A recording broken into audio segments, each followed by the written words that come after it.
Okay, shalom. Shalom. Shalom. Let me try again. Shalom. Shalom. There you go. All right, so we're going to start out with questions tonight. Shabbat shalom. Shabbat shalom. Right? You know how to spell Sabbath in Hebrew? Like in Hebrew. He's like, yeah. In Hebrew, how you spell Sabbath? Who knows how to say Sabbath in Hebrew? Spell Sabbath. Shabbat. Shabbatha. Shabbat. Shabbatha. Shabbat. Shabbatha, which is Sabbath. That's how you spell it. Shabbatha. So, Shabbat Shalom. All right. We're going to go ahead and open up with questions. Go ahead and send the link out. Oh, yeah, you know what? Brother from Dallas wanted me to send it to him. Go ahead and send it out. And what we've been doing for you brothers and sisters online is opening it up with questions for the first hour so we can try to at least get class going in the last few hours. So let's do that. So what's the question that you have, Rob? This is 1 Corinthians chapter 17 through 18. And it is 1 Corinthians 17. Oh, correct. Through 18. 1 Corinthians, the first chapter, 17 to the 18th verse. Correct. All right. Y'all send that link out. Right? I gotta go through my thing. Send it out and then I'll get it from y'all. All right, go ahead, I. It says, verse 17, for Christ sent me not to baptize, but to preach the gospel, not with words, not with wisdom of words, lest the cross of Christ should be made of none effect. For the preaching of the cross is to them that perish foolishness, but unto us which are saved, it is the power of God. Right. So our question is, when it says not with wisdom of words, what does it mean? Well, go to. And then can I? Yeah. Let me get a scripture. Is it 1 Peter's? You know where I'm going, right? I believe. All right, let's go there. Let's go to 663. That's where you're going? Me? Let's go to, no, I'm talking about the Zab. Let's go to St. John 6, 6 verse 63. St. John 6 verse 63.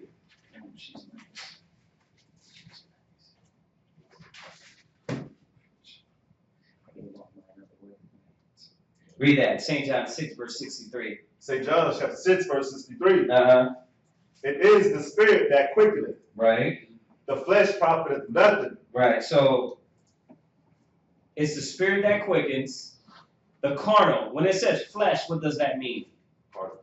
The carnal, right? Carnal. Men's wisdom, men's words. So he's saying the same thing, right? He's just saying it in a different way when you go to Corinthians. Carnal. Right? Go ahead. The words that I speak unto you. Right. He's speaking words, but these words, go ahead. They are life. They are spirit. They are what? They are spirit. Read. And they are life. So, the words that he's speaking is not of man's wisdom. It's of the Spirit's wisdom, of the Most High. You see that? Yeah, that one's easy. That was the basic one. But I think. Go ahead. I wrote this down not a long time ago, but earlier this week. Mm-hmm. And then I had wrote 1 Peter's chapter 4 and 11. So I was wondering if that goes with it too. 1 Peter's 4 and 11? Because I thought that maybe it was. I thought it was basically saying what 1 Peter's 4 and 11 was saying. Basically, if you speak, let him speak with the oracles of his book. Same thing. Yeah. I mean, you can go there too. That's kind of what the words that I speak unto their spirit of life. What makes it spirit? To the law and to the testimony, if they speak not according to this word, it is because there's no light in them. Correct. Why? Because that's man's wisdom. The wisdom we're speaking don't got nothing to do with man, it got something to do with the Most High. How do we know? He that believeth on me, as the scripture has says, out of his belly shall flow rivers of living water, right? Like we just went here, St. John 6, verse 63, the spirit that quickens, right? The words. What is the spirit? The words. Not our words, not man's wisdom, but the scriptures, right? Right. That's why you go back to, I'm quoting them all, but you can go say, Romans 3, verse 3. I mean, we just quoted a few of them, but read that. Romans chapter 3, verse 3. Uh-huh. For what if some did not believe? Right. Shall their unbelief make the faith of God without effect? Right. So what if you don't believe? We know that that's not going to change the actions and the things that the Most High has already promised. Right? Go ahead. Verse 4. Mm-hmm. God forbid. Right. Yea, let God be true, but every man a liar. Well, so how is God true? He that believeth on me, as the scripture has says. Right? Search the scriptures, for in them you think ye have eternal life. Right? What's that? St. John 5:39, I think. So we going right back to the book, to the knowledge, to the scriptures. You got that? So it goes right with your question.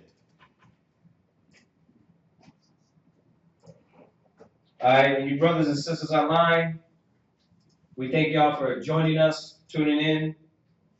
We're here every class, every Mondays, Wednesdays, Fridays, and then Saturday mornings for Sabbath class. So Mondays and Wednesdays from 7 to 10, okay, and Fridays from 9 to 12, and then Sabbath morning classes from 10 to 2. Okay? If you're here local in Houston, come join us. Come join class. Be part of it. Go ahead. What else you got? I have Wisdom of Solomon, chapter 3, verse 13. You're gonna be sharp, man. Keep studying. Every time it's either you or your rib. That means y'all eating. You're getting full. You know. You guys are. You're gonna have less problems. Cause why? You got more ammo to fight against Satan. You know what I mean? You and your rib, y'all come in, and y'all ask a lot of questions. It's needed, man. Like I said, if you ain't asking questions at some point in time, it don't necessarily. A lot of y'all call us on the side, which is fine too. But there should be some questions going on.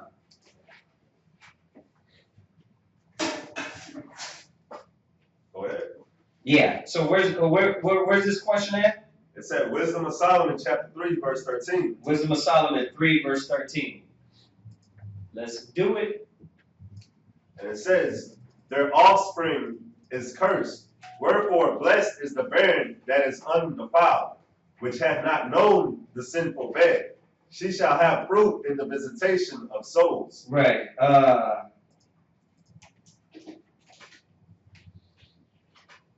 Okay. Let's read the little context of the chapter, right? So, Wisdom of Solomon 3, verse 1. Read that.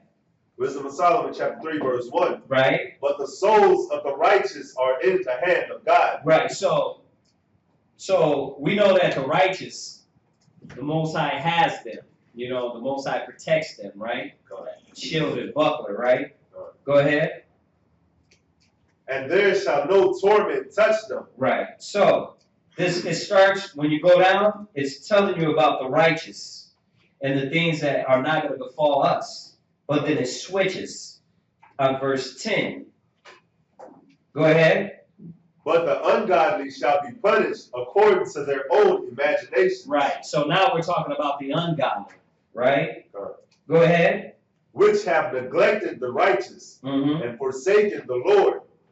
For whoso despiseth wisdom and nurture, he is miserable. Right. And that a lot of brothers and sisters are miserable. Why? Because they don't want to get nurtured.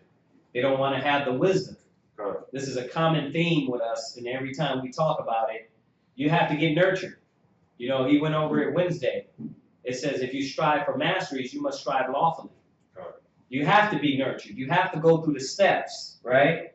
Okay, so just getting what we're talking about, then jump to verse, your question's in verse what? 13. Go ahead, read down.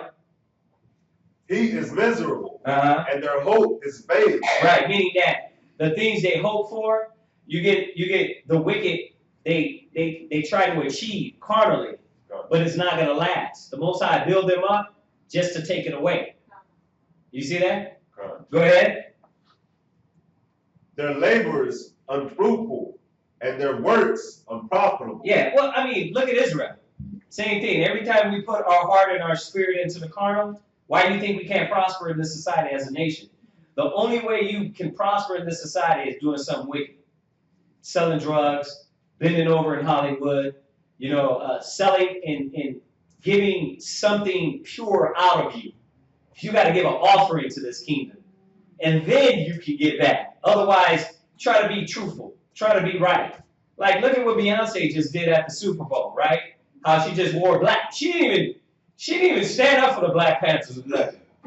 But she made it seem like she had some black power. She was talking about her fro and her nose. And they're like, oh, no, what the hell is going on here, our Beyonce?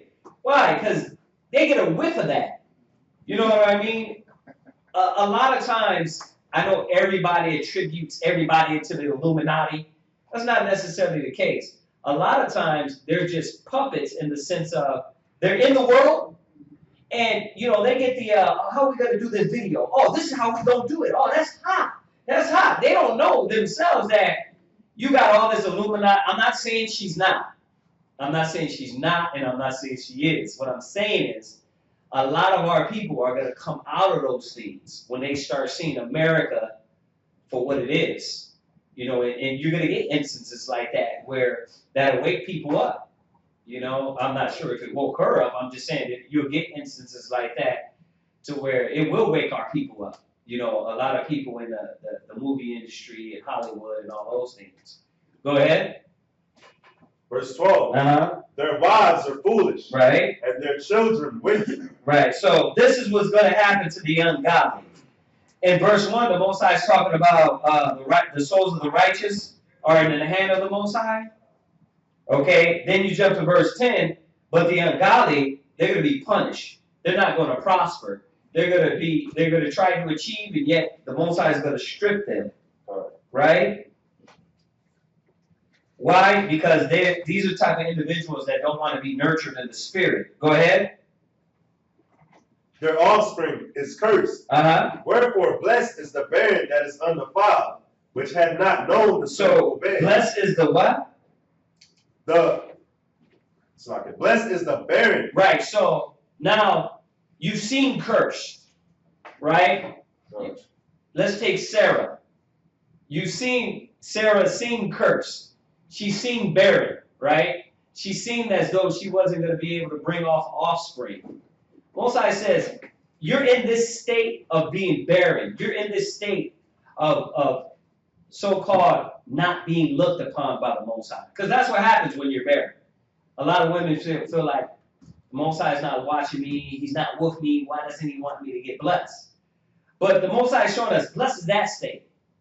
It's better for you to be in this barren state of not having, right? Of not getting what you want and you desire, right?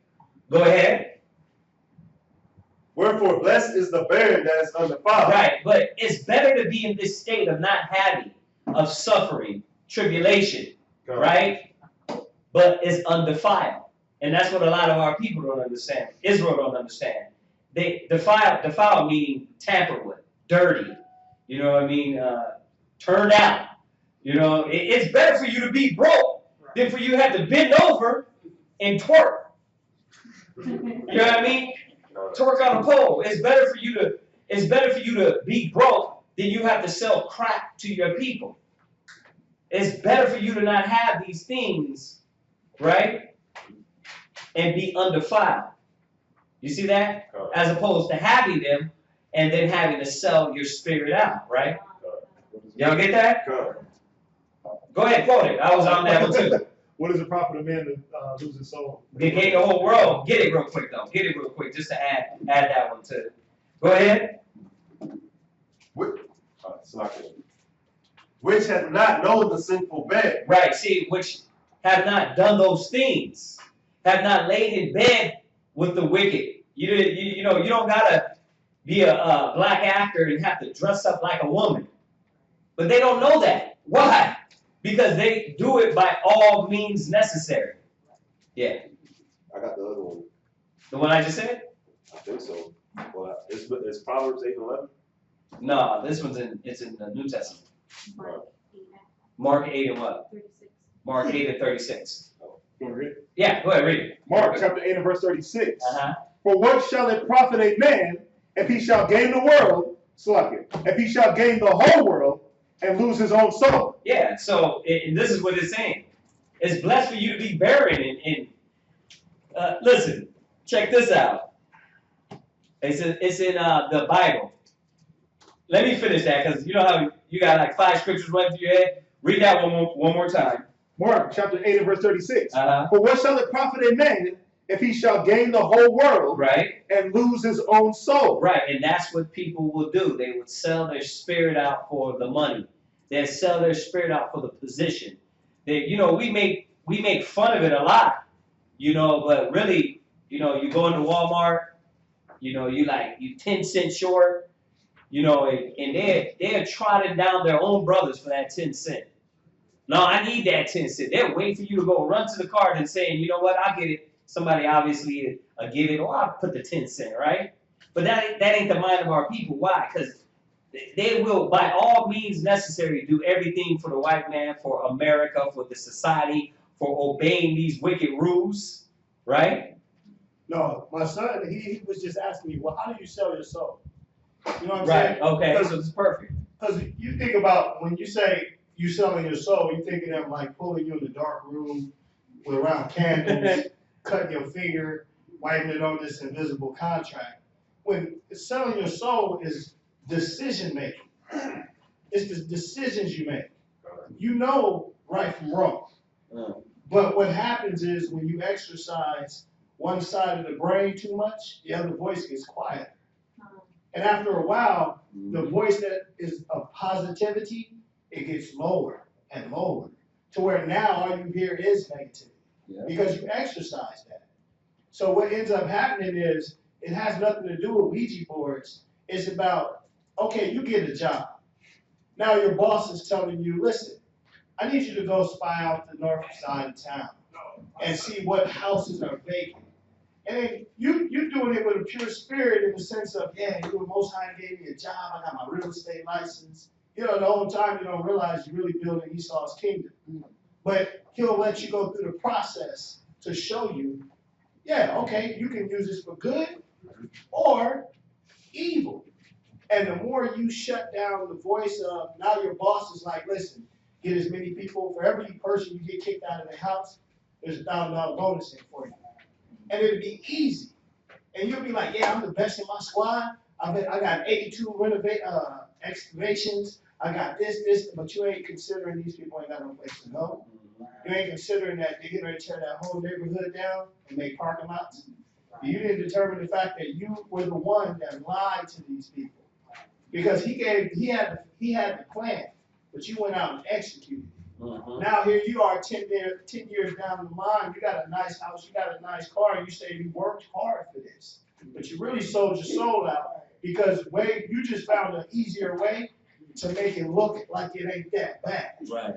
You see what I'm saying? But you can see it because why the white man ain't out there doing it? Why he send you? Right. Because he don't want that blood. Remember when they crucified Christ, it said that the one when they tried to bring him in front of the judge, he said, listen, I wash my hands of this matter. Right. What y'all want to do? Right. It's the same spirit. That's how you sell your soul. Right. Just that quick. Yeah. Yeah, no, that's on point. That's on point. Right, we are in, read that one more time. Mark chapter 8 and verse 36. For what shall it profit a man if he shall gain the whole world and lose his own soul?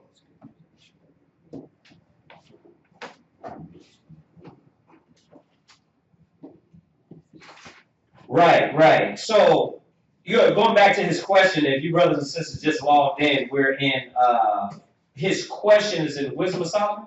3 and 16. 3 verse 6. Oh, it's like 13. 3 verse 13. So we just read down in that, and we're going over some scriptures to add to that and to edify in that. All right, so we just went to, where was that? Mark chapter 3, 8 and verse 36. Mark 8 verse 36 to show, where we at 3 in, no, where are we at though? Where are we actually at? Wisdom of Solomon 3 and 13. We're on the 13th verse? Okay. We're at the last precept. Oh, right. So go ahead and read 13 again. Wisdom of Solomon chapter 3 verse 13. Uh-huh. Their offspring is cursed. Right. Wherefore blessed is the barren that is undefiled. Right. Which have not known the sinful bed. Right. So we're talking about that sinful bed. Like, what would you do to lay in bed for those riches, for that negative, right? For that, for the world. I give you everything. You can get all this if you bend over, right? This is the type of mentality that sinful bed is, right? Or to achieve that sinful bed. But I wanted to go to Ecclesiastes in the Bible. Ecclesiastes in the Bible, 7 verse 2. Just wanted to show this is why the scriptures say this. Read this. Ecclesiastes chapter 7 and verse 2. Ecclesiastes 7 verse 2 in the Bible. Ecclesiastes chapter 7 and verse 2. Go ahead. It is better to go to the house of the mourning. Why does it say that? Same thing why it's saying here. It says, therefore the offspring is cursed. Wherefore blessed is the barren.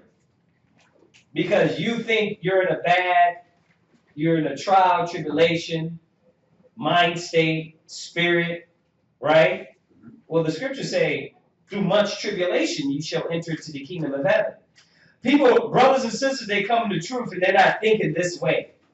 They're thinking, I come to the truth and everything's supposed to go right. No, it's not going to go right. Why? Through much tribulation. Through much tribulation you should enter into the kingdom of heaven, right? But why also? Wherefore blessed is the barren that is undefiled. Why? Why is it better to go through this situation or this mind state and how is that going to keep me undefiled? Because you're searching for the Most High then. Right? That's why when you come in, all these things being stripped for you, it's to lock you in to praying, to fasting, to thinking about the Most High, putting your spirit in the work, right? But if you come in and you think you got it, like think about it. Think about some of y'all. If you came in and you had your Beamer, you had your money, you had your bank account, will you be willing to give up and sacrifice? Nah. I know you're thinking like, yeah, come on, I would actually, no. It would be harder. You know why? Because it's easy for you to say, you know what, I don't need this. I don't need the Most High. Right? So the Most High puts us in these states of barren or trials and tribulation and persecution for you to that much more seek the Most High. This is what Ecclesiastes 7 and 2 is saying. Read this. Ecclesiastes 7 and 2. Uh-huh. It is better to go into the house of mourning. Why? You thinking, is it? Like, hell no, it's not. Like, house of the mourning. When you go to the house of mourning, you're losing. You lost a family member. Somebody died. Right? You're going through trials and tribulation. What happened when Job was going through with his affliction? Sackcloth, right? He was mourning, he was crying, right? So you think about what he's saying here. Is it better to go in the house in the morning? What is if you have the wisdom? It is if you understand this Bible. When do you pray more? When you need the Most High more. Right? When everything's good, what happens? You forget. Yeah, you forget praying less, you slacking off, you doing the bed prayers. Like, I'm not going to get out of bed. How bless me. He know my spirit. Like, I'm not going to face the east. I'll be lazy. I'm praying. No, you're not. You got to fight that. You know what I mean? What? You think I was in your bedroom? No. The demon got on me too. He's like, how do you know that? I did that. I do that. We all do that. We all do it. Me too. That spirit get on me like, just be lazy. That's like, you have to destroy that voice. And you have to, no, I'm going to face these. I'm going to get on my hands, my knees. I'm going to pray and pour out my spirit to the Most High. Right? So that's what happens when you're in the house of the morning. Go ahead. Than to go to the house of feasting. Yeah, it's better to be in the house of the morning to be partying and dancing and having fun. Well, why? Well, man, if you know what Christ said, he said as in the days of Noah, that's what they're going to be doing. Partying, dancing, having fun, feasting, having a good time, giving in marriage, right? He said, but you, my chosen, through much tribulation, you're going to enter into the kingdom of heaven. That's how you're going to get there. That's going to keep you focused. That's going to keep you on track. That's going to keep your mind in order. That's going to keep you giving to the body, giving to the brotherhood. And then in return, you're going to start seeing why to be that way much more. And it's not saying all the time you're going to walk around, what's wrong with you, brother? Better to dwell in the house in the morning. Look at me. I'm mourning. Christ said it was good, brother. Then you're like, well, why are you sad, brother? It says better, it's better. No, stop. It's showing you the mind state. It's showing you the mind state that we're going to be in. Remember, because even in our bonds, in our trials, in our tribulations, we're supposed to be joyous. Right? So, but it's showing you this mind state that's more feasible for you as a chosen, as the chosen. Y'all get that? Go ahead. For that is the end of all men. Right. And the living will lay it to his heart. You see that? That is the end of all men. Why? Because what always gets you in problems in things, in situations? Yeah, you probably party and dance. You doing something. You drank too much. Whew. You know what I mean? You're like, well, what happened? Right? You was partying too damn much. You weren't focused. Right? Watch, read on. Verse 3. Sorrow is better than laughter. No, brother. No.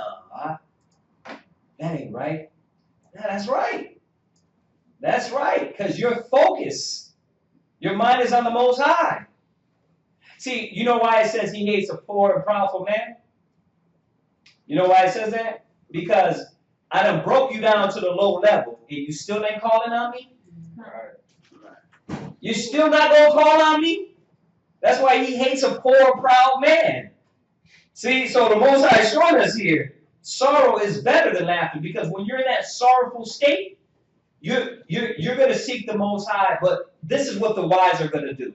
We're not only going to seek the Most High just, like the world, right? Like oh, Lord, help me out of this. I'll never do it again. Oh, I'm out. Yeah, I'm going to do what I want to do, right? The righteous are going to see what they're doing and see that the Most High has moved for them. And this is what keeps us in the right, doing the right things, right? It's going to keep us following, submitting, honoring the Most High, right? You don't get that? Okay, go ahead. For by the sadness of the countenance of the heart is made better. You see that? For by the sadness of the countenance, like your mind might be down, but really the heart is made better. Or your countenance, your countenance might be down, maybe be down, but your mind is more focused now. You get somebody angry, what they do? You see that brow come in, right? That brow is what? Focus. You going through trials and tribulation? Where's that brow coming in? Focus. You're like, but now our energy is being focused in the right place. Our mind is being focused on the Most High. Right? Y'all got that? Come? Read on. Verse 4. The heart of the wise is in the house of mourning, but the heart of fools is in the house of mirth. I mean, That's clear, right? Now we're understanding why it says in Wisdom of Solomon 3 verse 13, wherefore blesses the barren, that is undefiled, because you haven't went to the level to sell yourself out. You understand what it is to be in this mournful state, in this not having state, or this lacking. Go ahead. Verse 5. It is better. No. That's it. I'm actually talking to myself. Which have not known the sinful bed. She has fruit in the visitation of souls. She has something. Now you have really something to offer, right? You have something to give the Most High, right? All right. Was that it? Yes, sir. Hit me with the 2 thumbs. All right. There's questions online. Yeah. Anybody got any other questions in here? No? Okay. Let's go to that. Let's go to this Exodus 32 verse 14 real quick, and then we're gonna jump back up to the which one? Do Samuel's first? Or the other one first? Yeah, I just got that. I just see the second one. Which one you got? The Samuel's question or the other one? The other one? All right. So we go Exodus 32 verse 14, and then we'll jump back up to the. Could Jesus talk to the Most High, or did he get his understanding and knowledge from the Old Testament? Okay, we'll go to that one, then we'll go to the other one. Go ahead. Exodus chapter 32, verse 14. Uh-huh. And the Lord repented of the evil which he thought to do unto his people. Mm-hmm. Verse 15. Right. And Moses turned and went down from the mount, and the 2 tables of the testimony were in his hand. You see, listen, remember, they're showing what the Most High did in the best way to explain this. So the Most High turned back his hand from destroying Israel, right? That's what's happening here. Everybody's, okay, Israel's doing wicked. Moses went up to the mount. Israel's making a calf. They're finna worship this idol. Moses comes down. Most High is like, listen, move aside, let me kill these wicked niggas. Moses steps in like, please, Yahweh, he's the breach. Okay, don't do this, right? So he comes in the 14th verse. Read it again. Verse 14. Uh-huh. And the Lord repented of the evil which he thought to do unto his people. Right, so it just means that the Most High didn't go forth with what he was going to do. He went back on it. That's what it means. He went back on what he was going to do. Okay? All right. So that's for the sister Melissa. She had that question. So the next question is, could Jesus talk to the Most High? Could Jesus talk to the Most High? Or did he get his understanding and knowledge from the Old Testament? All right, so where we at on that? No, I had his Jesus got the same. Right, well, could Jesus talk to the Most High? Well, you know, when you go through scriptures, with the first scripture that comes into mind, go to, it's 17, Matthew 17. Let's try there.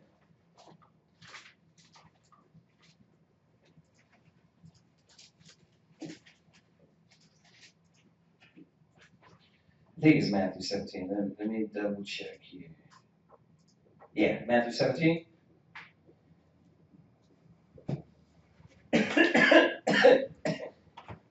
Excuse me. Matthew 17.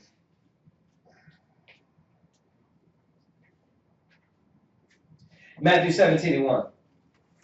Matthew chapter 17, verse 1. Mm-hmm. And after 6 days, Christ taketh Peter, James, and John, his brother, and bringeth them up into an high mountain apart, and was transfigured before them. Right. And his face did shine as the sun. Right. And his raiment was white as the light. Right. So this is basically he moved. This is what it means that like we're gonna touch on tonight. that in the twinkling of an eye. So Christ was able to transfigure from the flesh to the spirit like that. That's what he's going to gift us with. Go ahead. Verse 3. Uh-huh. And behold, there appeared unto them Moses and Elias talking with him. Right, so he transfigured, but it also Moses and Elijah came, and they came and it basically revealed himself from the spirit. Go ahead. Verse 4. Uh-huh.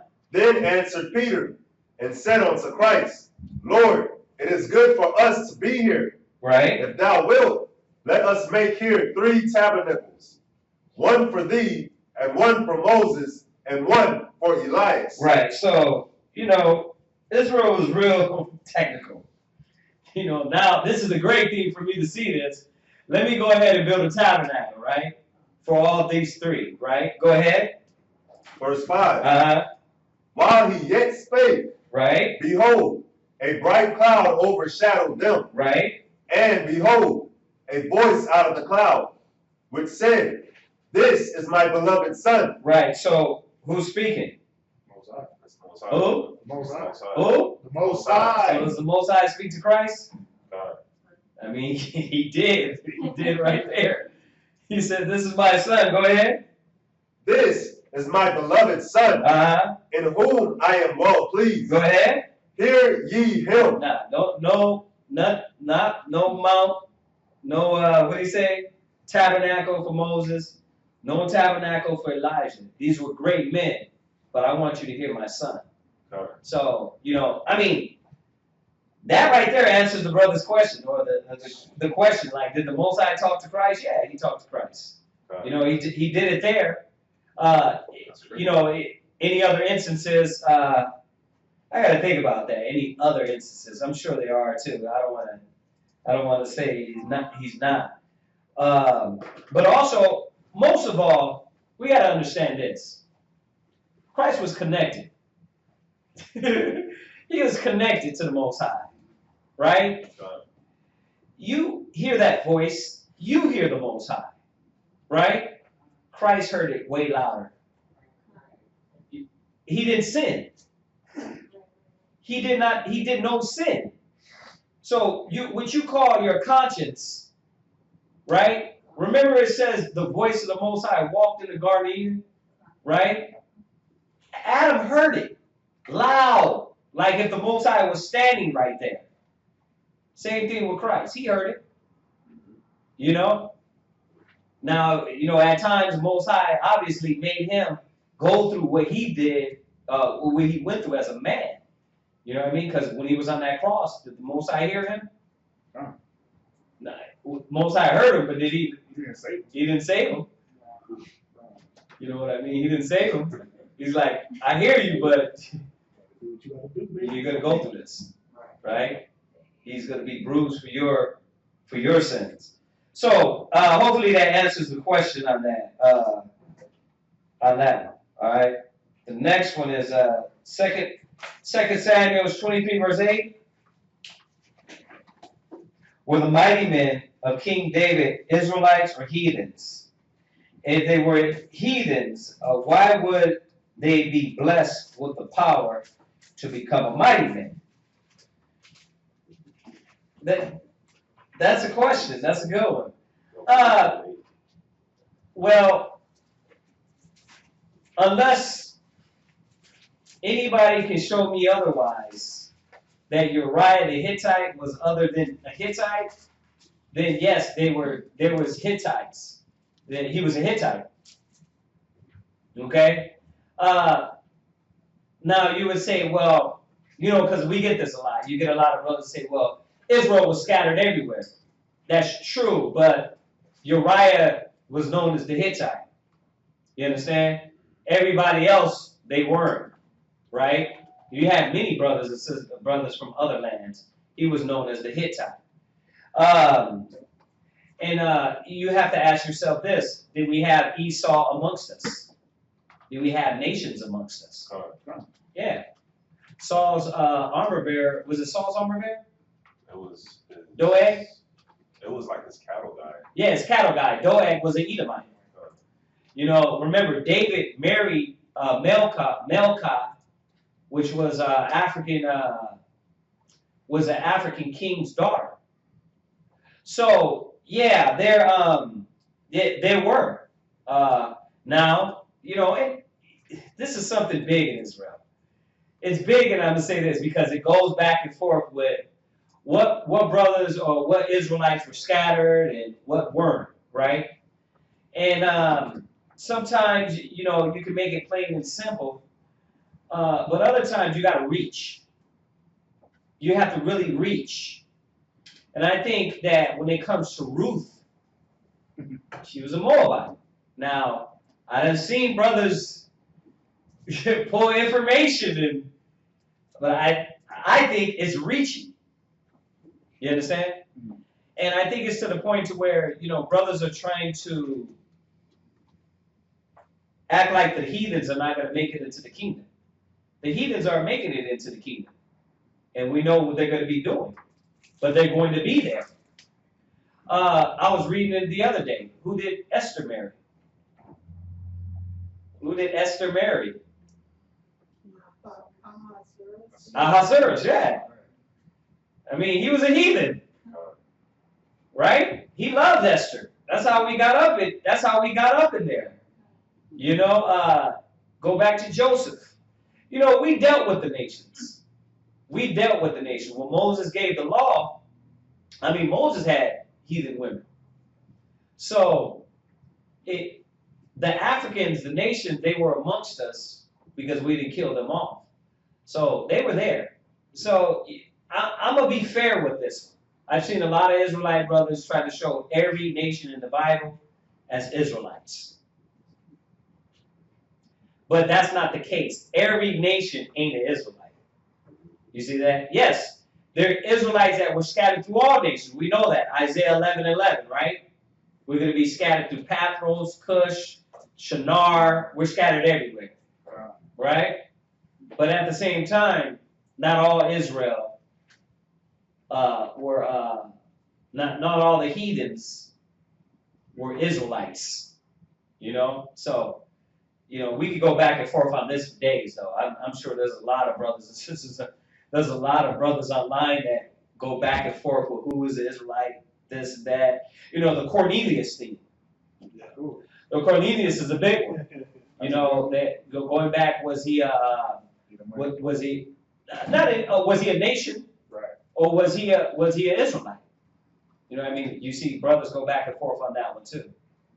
You know, so that's what I have to say on that. That, you know, Uriah the Hittite, you know, we can go to the scripture. I mean, the brother that's asking it, I'm sure he already knows what we're talking about.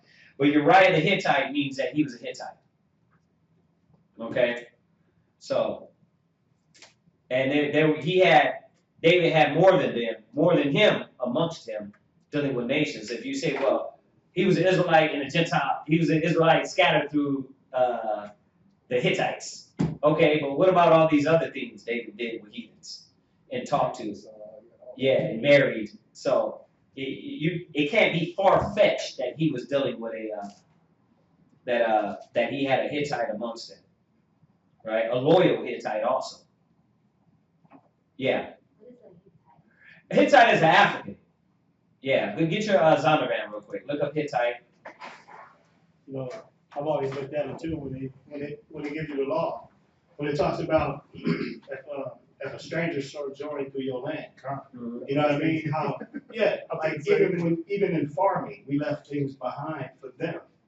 If we had them, how we made them have preparation to take part in the high holy days. Right. You know what I mean? Right. So it was the Most High was showing you, listen, even if you got a heathen with you, he still got to be prepared a certain way and dealt with a certain way. Right.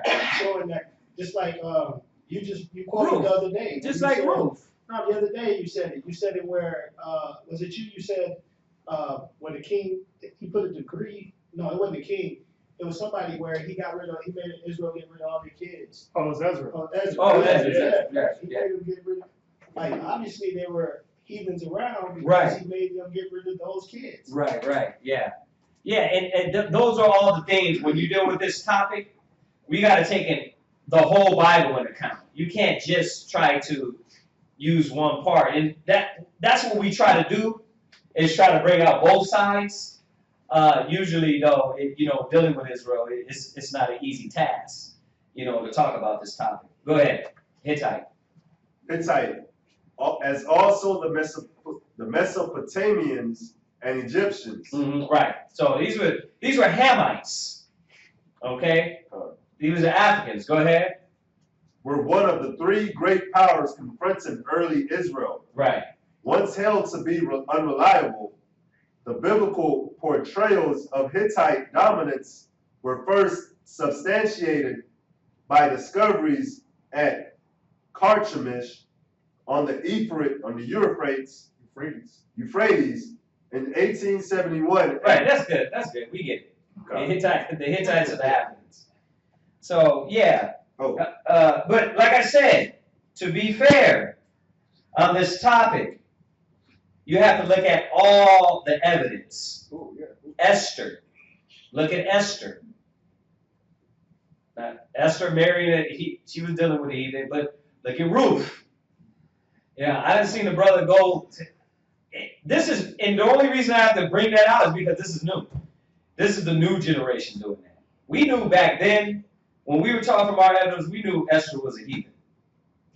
I mean, Ruth. We knew Ruth was a heathen. We knew, not Esther. We knew Ruth was a heathen. Now brothers are trying to prove that she's not a heathen. You know what I mean? And like I said, they think it takes something away from the scriptures. It don't. Because it doesn't change the fact that the heathens are going to serve in the kingdom. What you got? Oh, no, that's the second paragraph of that definition. It says the original Hittites or Hittitans sprang from Ham. There you go. All right. So, hopefully we answered that one, man. And I know the brother that's asking, he's probably you get so many points hitting that topic. We can go all day for that. Any other questions? Anything else? Online? There's a new one. Yeah. Edification on Ecclesiastes 16 and 13. Ecclesiastes 16 and 13. All right, what time is it? And then we'll go ahead and, we got a little time. No. Ecclesiastes chapter 16 and verse 13. Ecclesiastes 16 and 13. The sinner shall not escape with his spoils, and the patience of the godly shall not be frustrated. Yeah, absolutely. 16 and 13, right? Read it again. Ecclesiastes 16 and 13. Mm-hmm. The sinner shall not escape with his spoils. Right, so remember Psalms 73, Psalms 37, right? If you go there, go to Psalm 73. So the sinner shall not escape with his spoils, because he's not going to get away. I mean, that's self-explanatory. That, when you go to Psalm 73, it's going to give us a little more edification. And then you go to Psalms 37. These two chapters really show you what the outcome of the wicked is going to be. So no need to trip. Right? So read that real quick for me. Psalm 73 and 2? Yeah. Psalm chapter 73 and verse 2. Uh-huh. But as for me, my feet were almost gone. My steps had well nigh slipped. Uh-huh. For I was envious at the foolish. Right. So he's showing you in the spirit right now, the Psalm of S.O.W. He's saying that when he's seeing the wicked, he almost slipped. Why? Because they're growing. It's like they're making it, they surviving. Yeah. You're like, damn, that sister left. She's good. No repercussions. Yeah, no repercussions. You think everything's going good. Got a raise, got a new job, got blessed with this, got blessed with that, right? It kind of like, you're like, dang, well, what the heck? What's the benefit of being the house of the morning? You're like, house of the morning? This is better for you. What are you talking about? House of the morning? What? They happy? It puts you in that mode of like, well, why I got to be in the house of the morning when you could just do this and be blessed, right? This is why he slipped. Go ahead. For I was envious at the foolish. Right. When I saw the prosperity of the wicked. Yeah, you know how you, like I said the other day, you like, damn, I would smack this person. But the Most High is like, no, I gotta let them ride. I gotta let them ride like Pharaoh all the way to the heights of heaven. Right? Go ahead. For there are no bands in their depth. Right? But their strength is firm. Right. See, their strength is firm. So going back to the question, go ahead and read on. They are not in trouble as other men. Neither are they plagued like other men. Right. Therefore pride compasseth them about as a chain. Right. Now let's jump to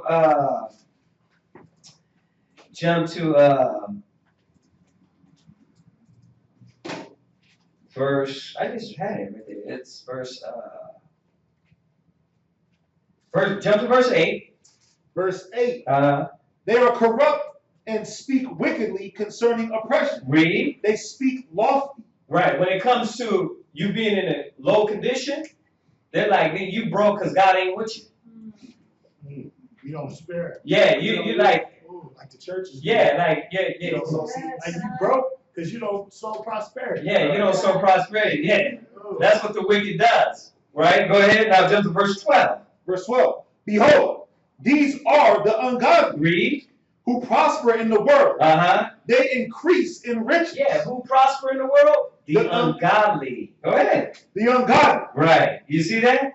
So verse 13. Verily I have cleansed my heart. No, not there. Ecclesiastes 16:13. Ecclesiastes 16:13. The sinner shall not escape with his spoil. Yeah. So they're not going to, no matter how much they look secure, how they look like they're being blessed, how they look like they're going to make it, the Most High said is not going to make it. He's going to take their goods.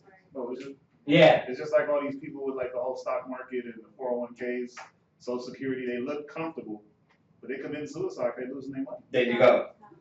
There you go. So, but this whole chapter goes with it. Just showing you that they're not going to escape with their goods, and it tells you their goods ain't going to last. Go ahead.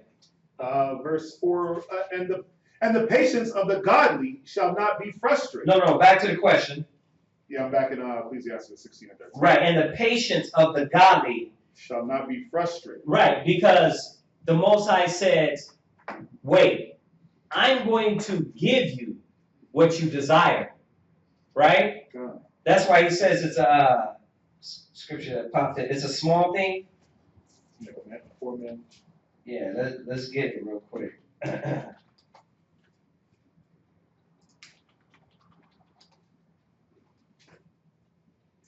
It's Ecclesiastes in the Apocrypha.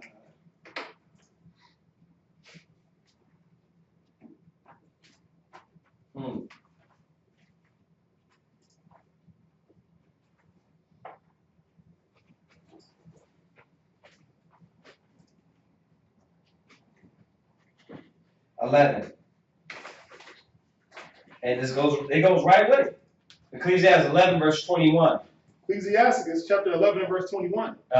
Marvel not at the works of sinners. Right. Read it again. Marvel not at the works of sinners. Yeah, so once again, with Psalm 73, for the brother or sister that asked the question, Psalm 73 and then Psalms 37, and then you can go over here and come to Ecclesiastes 11. Go ahead. Marvel not at the work of sinners, but trust in the Lord. Right. And abide in thy labor. Read. For it is abide in thy work. Keep doing what you're doing for the Most High. Because it's going to pay off. Remember Ecclesiastes, the 2nd chapter. It said, woe to you that have lost patience. Right? So he's saying abide in your work. Go ahead. And abide in thy labor. For it is an easy thing in the sight of the Lord on a sudden to make a poor man rich. You see that? It's an easy thing. For all of a sudden you play a lotto and bam, you rich. It is for the Most High can do that out of nowhere. Right? Go ahead. The blessings of the Lord is in the reward of the godly. Right. See, the true blessings is only when the godly gets them.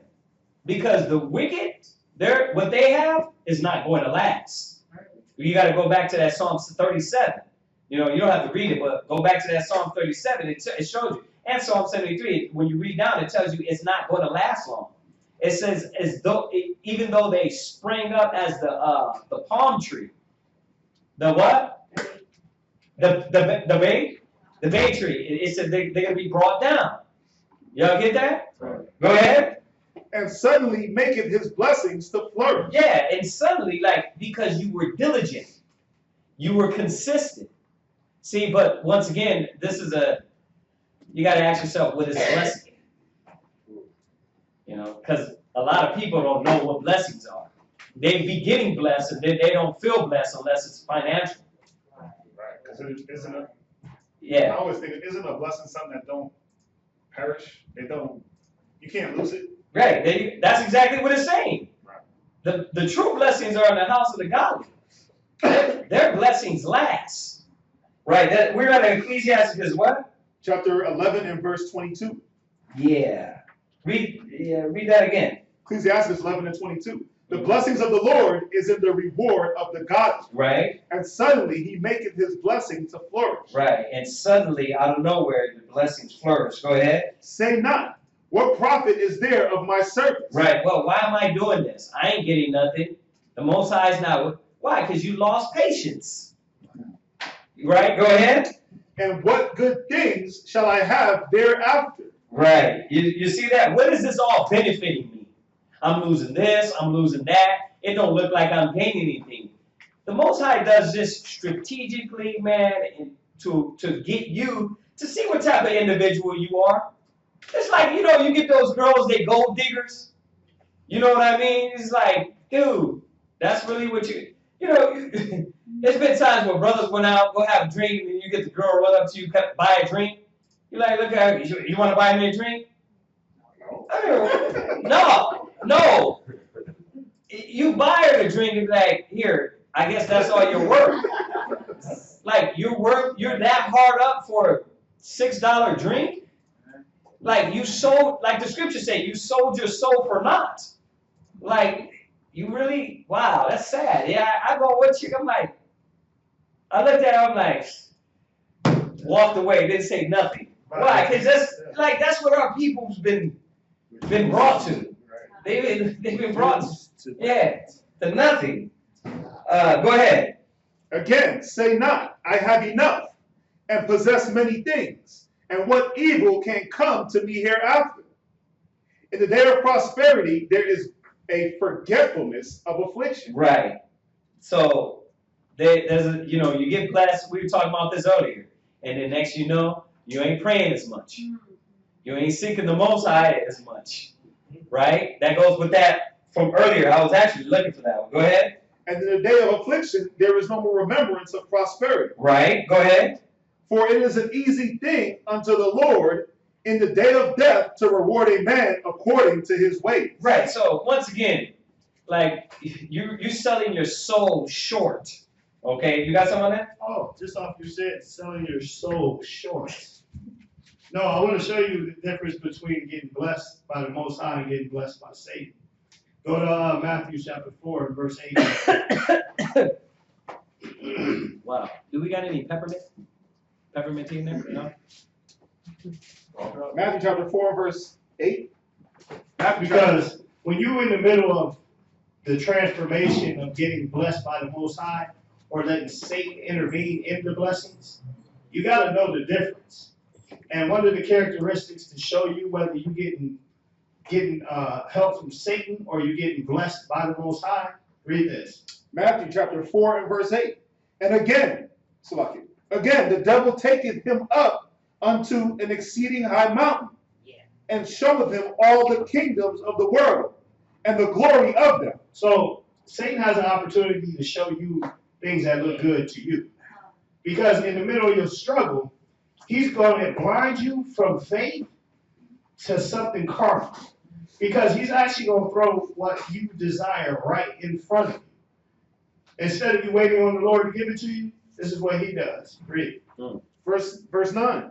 And saith unto him, all these things will I give thee, if thou wilt fall down and worship me. See, the first thing you got to do is humble yourself to your situation and acknowledge that Satan is a plan B for you. So when the Most High don't give it to you, Satan's saying, listen, when you fall down, basically he's saying humble yourself to your career. Humble yourself to your job. Humble yourself to this relationship outside of God, so that I can give you the things necessary that you desire. Because think about it. Satan's an opportunist. The first thing he does is wait for you to slip. So when you get weak and your faith get weak, the first thing he does is he seizes the moment. Oh, you stop believing that the Most High going to. So let me jump in and give you some carnal influences. Listen, you asked for a job, but God didn't want you to have that job. So you start putting class to the side because you really got to find a job. So what does Satan do? He takes you, boom, gives you a job. But it's against class hours. Now you get less class, more job. Then he's like, Satan sends that manager to be like, you're doing such a great job here, I want to give you a raise. But what ends up happening is more job, less class. Read. Verse 10. Then saith Yahushua unto him, Get thee hence, Satan, for it is written, Thou shalt worship the Lord thy God, and him only shalt thou serve. See, you can't serve Satan and the Most High. Satan gonna bless you. Satan gonna get up early in the morning before you do. He gonna try to spy out your plans before you do. And he's gonna try to find a way to give you what you desire, because that's not a blessing. That's a distraction. You gotta differentiate the two, because the Most High gives us blessings as a reward. But when something's coming to you and you know you ain't earned it, it's like I was talking to a friend of mine and he said, you know when the city get rough because it get quiet. And it's the same thing. You know when Satan's gonna bless you because it get quiet. Everything around you get real quiet for a minute. Nothing's happening. Think about it. It says those that are not chastised are bastards. So if you ain't being corrected and you ain't being purged and you ain't being going through what's necessary to be proven, then you got to reconsider the source. If you ain't did nothing for nothing, but you got things coming into you, you better consider the source. When you got to negotiate your spirit, negotiate your time, negotiate your class time, your study time, you got to look at that, because you will look at it as a blessing, but you got to be able to tell the difference. Because Satan gets you just, oh yeah, here you go. Because what he do? He show you everything. It said the glory of it. He didn't show you no ragtag ideals. He's like, listen, I'm about to make you CEO. Come on down. Sit there, COOO. Come sit right here next to me. And I need you here every Monday, Wednesday, and Friday. That's what and then I need you here Saturday morning too. So you end up thinking, now you talk against the word of the Most High because you swear, well, how you know God didn't want me to have this? Because God wanted you to have this. Yeah. But you fell down and you worshipped Satan. Mm. Yeah, sis. Yes, sir. I tell people that the devil can bless you too and give you things. Mm-hmm. And I live here. I am not to bow down. That time is said, just let the devil know that nothing he has to offer us worshiping him. Remind the states where the states fast and in your congregation that nothing the devil can even offer you is worth bowing down and worshiping him. Mm-hmm. Jesus proved that the word of God is always a affliction to a weapon against the devil. Is using the word. Use the word that it works against the devil. Never forget that the word of God is the only weapon you will ever need or can ever use against the devil. That's right. That's right. I got one to add. Go to Proverbs 10, verse 22. And we're answering the question where? Bring it back to the point. In Ecclesiastes 16 and 13. Ecclesiastes 16 and 13. That's the question. Read it again. Ecclesiastes chapter 16 and verse 13. Go ahead. The sinner shall not escape with his spoil. Right. So we're just showing that the spoils or the goods or the riches of the sinner, it ain't going to last them. Right? It ain't going to make it the way they thought it was going to be. You know, and like the Spirit showing that how you get those goods. A lot of people don't really believe that. They don't really believe Satan blesses. They don't understand, like you said, how to differentiate the difference between a blessing from Satan and a blessing from the Most High. They don't know. Well, read that. Proverbs 10:22. Proverbs chapter 10, verse 22. The blessing of the Lord, it maketh rich, Right? and he added no sorrow with it. He doing what? He added no sorrow with it. He doing what? Added no sorrow with it. Yeah, when you get a blessing from the Most High, you ain't got to be looking over your back, because Ray Ray's going to punch you in the face Again. with a Uzi. Huh? He'll punch you again. You didn't learn the first time. Yeah. So you see that? God. This is what you're going to understand, that the blessings of the Most High are going to last. Yeah. Okay, so because the Most High gives us things, right? But then He takes things, right? Yeah. So, like in that proverb where it says there's no sorrow with it. Yeah. So, like the way I'm looking at it. Once again, what do you consider sorrow? See, this is all the determination of what is your treasure and where, because one man will come into the truth and lose it, right? That would be his sorrow. But I'm just looking at what is a true blessing. Right? Okay, go ahead. Speak on it. That's what I'm looking at. Like, nothing is really a blessing if it can be taken, right? Because it said there's no sorrow. So is there, like this is, okay, like this. You get the wisdom, you get breakdowns. That can't really be taken. Uh-huh. Unless you get into some freak accident and lose your memory. Okay. Right? Thank you, sis. Or just, you see what I'm saying? Like a car. Uh-huh. You get a car, you got to worry about it breaking down. Right? Right? Right? Wouldn't that be like a thing? Wouldn't that be like a sorrow? Or does it? No. That's what I'm saying. There's a difference between the way you look at things, right? A righteous man, and a person that doesn't know, a person that's off, a young person. Because now, when my cars break down, you know what I mean? I get in some freak accident, or Shawashana once again destroys. Don't tell her I said that.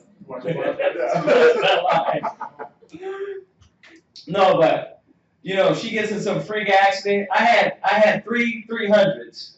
I had three 300s. Truthfully, I got one messed up. I actually messed with the gold one, remember? Yeah. Anyway, but you know, it's at the point. It's like I don't even have it. It's like, okay, I gotta get this. It's not more like when I used to, like when you first got your first car, and you get the scratch on it. It's like, yeah, it's like I know how I feel. When I was young, when you're young in the spirit, it's like that. You look at things different ways. You look at it like, damn, I'm losing. Like, well, how you gained it is what you took it. But when you're really in the spirit and you're doing the work, you really don't look at it like that. You look at it as like, okay, the Lord giveth, the Lord taketh away. And I understand that part too. Okay. I don't know, maybe I'm just looking at looking at blessings differently now. Once again, what is a blessing? That's what I'm saying. Like, right. Right. I guess you gotta like kind of put all of it together. Yeah, you have to, because remember, you know, it's meant to be like that though. It's meant to be set up as for a way for us to battle. You understand? Right. It ain't gonna be plain and simple. Right. My tribulation. Yeah, because listen, does the wicked lose? Yes.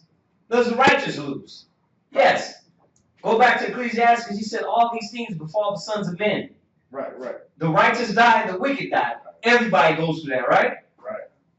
So you're thinking like, well, what's the difference? Well, it's a lot of different things. Well, how does he die? Right. Does he die righteous? Is his kids wicked?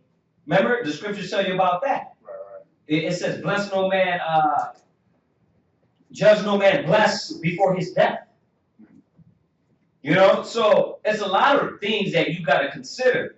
But really, the semantics of it, you don't have to go into. Why? Because as a righteous man, how you look at things anyway. Right. You know what I mean? I don't have to, because that doesn't bring sorrow to me no more. You know, it might be, I'm not saying that's how everything is. I'm not Mr. Woo woo woo. Right. I'm just saying that in that instance, the car thing doesn't bring sorrow to me anymore. You know, as opposed to a young-minded person, they're not looking at it as trials and tribulation. It's really sorrow to them. That meant something more to them. Now, okay. now, doesn't that put you in the mind state of what these individuals and how they are and how they think? What their treasure is. Right. So all these scriptures is to pull us out of that mentality. Right. To take us away from that mind and say, okay, look, you're thinking like the wicked. Because they put their treasure is more on carnal things. Right. So when it comes down to all these instances, I'm not going to give you no excuse on how you're supposed to be thinking.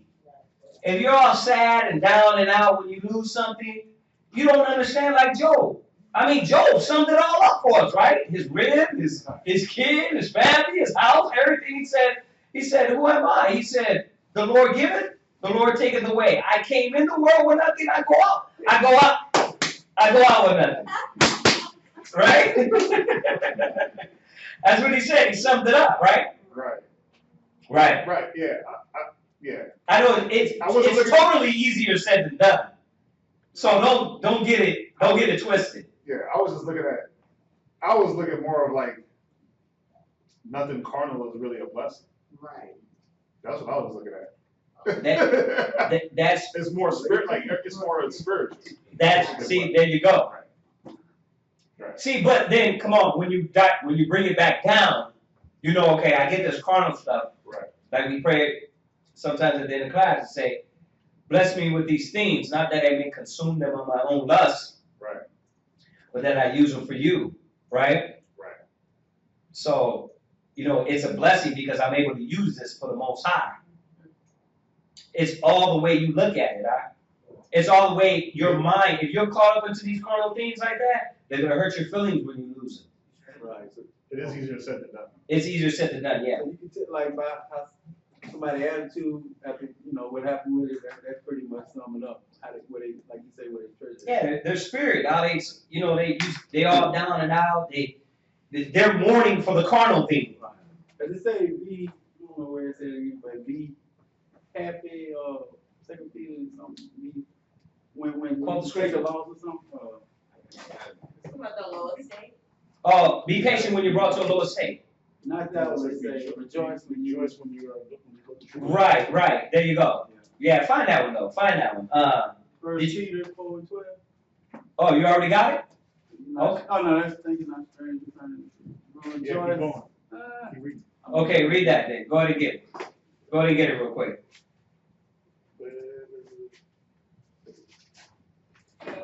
Dang, appreciate that. Appreciate this. Yeah. 1 Peter chapter 4 verse 12. It says, "Beloved, think it not strange concerning the fiery trial which is to try you, Right. as though some strange thing happened unto you. Go ahead. But rejoice inasmuch as ye are partakers of Christ's sufferings." Right. Okay, that's the one. Yeah, I think. If y'all want to listen, Yeah. we're talking now. We're kind of transitioning of the topic, but which you got? James 1 and 2 through 4. Okay, go there. But I'm gonna grab y'all this real quick. It's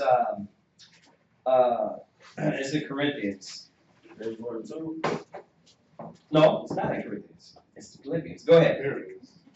James chapter 1, verse 2. Go ahead. My brethren, count it all joy when ye fall into diverse temptations, Mm-hmm. knowing this, that the trying of your faith worketh patience. Right. So once again, he's training us how to look at the loss. So a righteous man don't look at it like, you know what, the Most High stripping me. He's not with me. This is wrong, brother. You said if I come in and I commit myself to the truth, the Most High is gonna bless me and everything bad is happening. You think everything's bad is happening because the Most High is moving things out your way. But the Most High is like, I'm helping you out. You don't need this. You don't need this. You don't need this. Right? So remember how that foolish mind, young mind, looks at things. We look at it like it's lost, but it's really not. Most High's been showing me that recently. Like, you like, dang, Yahweh, ooh, why? But that's what we. I mean, when we Yahweh, pray, you said, you know, and Most High's like, I had to sit down and realize the Most High's like moving that he's helping you to bring other things in that's better. You know what I mean? But so, you know, can I get one more while you can thinking that? Philippians 3 verse 8. God. For 3 and 7. Philippians chapter 3, verse 7. Philippians 3 and 7.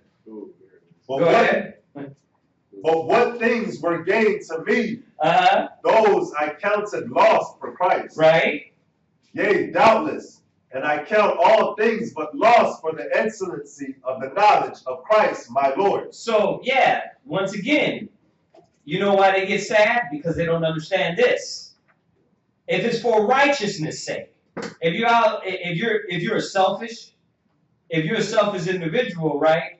It's like, bro, we need you over here. The sister needs a ride, and you never want to show up. You like whatever, right? And then your car break down. Know that the Most High is checking you because you're selfish as hell, right? But when you are helping, it's still going to happen. It's still going to break down.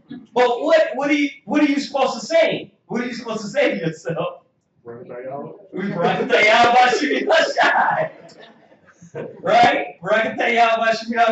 It's, you know what? I gave for the truth, for the brothers, for the sisters. Why? Because no man that has given up, that's your, houses, cars, and I'm throwing cars in there, but houses and all these carnal things that you gain tenfold. Right? That's how we're looking at it. We count everything lost for Christ. Go ahead. For whom I have suffered the loss of all things, and do count them but dung, right? That I may win Christ. Right. Dung is what? Shit. Doo-doo. He counts them shit. Y'all see that? There's one more on my mind. You got one? Oh yeah. Go ahead. I got one. Let me show you something. This is for me. When I was reading this, it showed me the transition of understanding why it's not bad to lose. Because you'll look at it like, well, if God gave it to me, and then He take it from me, how am I still going to consider that a blessing? Or how can I look at it as being like, how can you keep it in your mind as something positive? So go to Ecclesiastes, I'm sorry, in the Bible, chapter 1 and verse 2. I want you to check something out. This is the first thing you got to realize. When you got if you got the new house, you got the new car, you got the fresh clothes, whatever you got, the first thing you got to remember is this. Read. Ecclesiastes chapter 1 and verse 2. Vanity of vanities, saith the preacher. Vanity of vanities, all is vanity. That's the first thing you got to put in your mind. Is like, none of this matters. So when you lose it, it don't matter. If you take it, it don't matter. Because it's all vanity. You can't take it with you. I just saw a mummy be buried with $250 million worth of jewelry. And they just dug him up. And he couldn't take none of it with him. So the first thing you have to have in your mind is everything that you accumulate is nothing anyway. Now jump down to verse 13. Verse 13. And I gave my heart to seek and search out by wisdom. See, what's important to you? Because wisdom is something that the Most High gives. See, the trinkets, that's what you get caught up in. You think a blessing is a job. Well, we didn't have to work like that.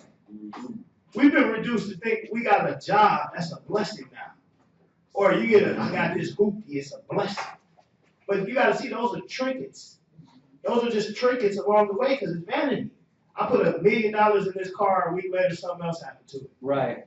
It's all vanity. That's what So, I'm saying. but read on. Watch. Verse 13, and I gave my heart to seek and search out by wisdom concerning all things that are done under heaven. This sore travail hath the Most High given to the sons of men to be exercised therewith. So the whole point of you getting certain things is to know that they don't mean nothing. That's the whole point of you getting it. So you can exercise the fact that the wisdom of the Most High is greater. Jump to verse 16. Verse 16. Ecclesiastes in the Bible, chapter 1 and verse 16. I commune with mine own heart, saying, Lo, I am come to great estate, Read. and have gotten more wisdom than all they that have been before me in Jerusalem. Yea, my heart and great experience of wisdom and knowledge. See, those are gifts that come from the Most High. Those are blessings. That's a blessing to receive wisdom and knowledge from the Most High. Yep. See, the booby prizes, they gonna come. That ain't nothing. Even when you throw and miss, they give you at least a pencil. Right. Like, things gonna come along the way. What do you consider to be important? You see what I'm saying? Like, they gonna, yeah, they're like, oh, you don't get the stuffed animal over here. You missed, you got 1 out of 3 here. Take the pencil, you don't get the bunny rabbit. Or whatever. Right? The bear, the big bear. But the Most High is showing you that these are true blessings. Because when you understand why he prayed the way he did and the things he asked for the way he did, then you'll see that, first of all, real wisdom, real blessings are wisdom. Read. Right. See, this is good. Okay. Verse 17. Mm-hmm. And I gave my heart to know wisdom and to know madness and folly. Why? Because he knows the difference now between something carnal and something spiritual. Mm-hmm. He knows the difference between a blessing and a trinket. See, he didn't put his strength in, because if it was about conquering kingdoms, he already did that. If it was about gathering up treasures, he already did that. That stuff comes, listen, first of all, the Most High, he gives you water. That's a given, because you're doing the work. But with the true, like you said, the true things that he blesses you with can't be taken from you. So when he gives you something, and you're on the right path, because obviously if the Most High wants to take wisdom from you, he can. But what I'm saying is, like a car isn't a blessing, it's a relief. You see what I'm saying? Because a true blessing, yeah, it's because why? You still got it. You still. That's why he said it's all madness and folly. Read on. Watch. But this is gonna kill me right here. Oh, yeah, just read. It says, for in verse 18. No, verse 17. Verse 17, I gave my heart to know wisdom and to know madness and folly. I perceive that this also is vexation of spirit. Why? Because when you try to put your spirit into these things, it's a vexation of the spirit. Right. Trying to chase these things and maintenance these things and fix these things when all you got to do is obtain wisdom. Right. Because all the things come with it. Right. When you pray for wisdom, everything else comes with it. And like we keep saying, you get a 2015, in 3 years you need a what? Right. 2018, right? You got those new Jordans today, you need those new Jordans that's coming out next year. You got the new iPhone 6, you need the new iPhone 7, right? And that's why Esau tapped into this and they know this, right? What's that? But then what about verse 18? Oh, we get there. We get there, read. Oh, okay. I'm trying to break it down for you. I'm going to show you the grand finale. This is the grand finale for you. Ecclesiastes chapter 1 and verse 18. Right. For in much wisdom is much grief. Why? Uh, Why? It's simple. It's a simple question. Why? Why is there grief with wisdom? Because you know everything. You know the ins What? and outs. Because everything else is like a vexation of the spirit. Because you start to realize none of it matters. There you go. It's that simple. You start looking, because the wisdom comes and shows you like this. Yeah, you need a car, but is it important? No. Why? Because if I got to walk to do the work, that's what it is. Oh, I ain't got no bread. Well, if we ain't got nothing to eat, we just ain't got nothing to eat. I still got to do the work. But then, hey, you want to come over my house to eat? Because the Most High starts showing you that, listen, what you're building is something more spiritual. So yeah, you like, wow, so none of this really matters. So do I need a car? Yes, I need a car, but do I even care if I got one? No, because I still get to point A to point B. So read on, because this is what he's showing you. Watch. And he that increaseth knowledge increaseth sorrow. Why? Because the more you learn, the more you learn. Like, wow, that really don't matter. Why? Because the more wisdom you get, the Most High is pulling you further away from the responsibilities of trying to run the rat race of paying bills and paying that. Because he's showing you that, yeah, the more wisdom you get, the more you're able to see nothing really matters. But that's in everything though. Like we're talking about finances, but everything, your eyes start to be open in everything in life, and you start to really see what this is about in every aspect. You understand? That's what the grief is. It's like you have to bear this. You have to bear this burden. You have to go through the motions of what we're going through. You understand? And we already had it. We already had all these great riches and power and rulership. But Adam messed up. Israel messed up. It's like, so you have to go through these things. It's more vexing. It's like if you see you have to go through the motions of it, but you know the motions of it is just for the motions of it. Because you already know what the Most High wants. Right. You see that? Okay. Go ahead. So they go back to the Proverbs 10 and 22. Uh-huh. And then linking it with this. Go ahead and read it. Read it. Proverbs chapter 10 and verse 22. Uh-huh. The blessings of the Lord, it maketh rich, Right. and he addeth no sorrow with it. Right. So, and then linking it with this Ecclesiasticus 1 and 18, Uh-huh. where it says, and he that increased knowledge, increased sorrow. Right.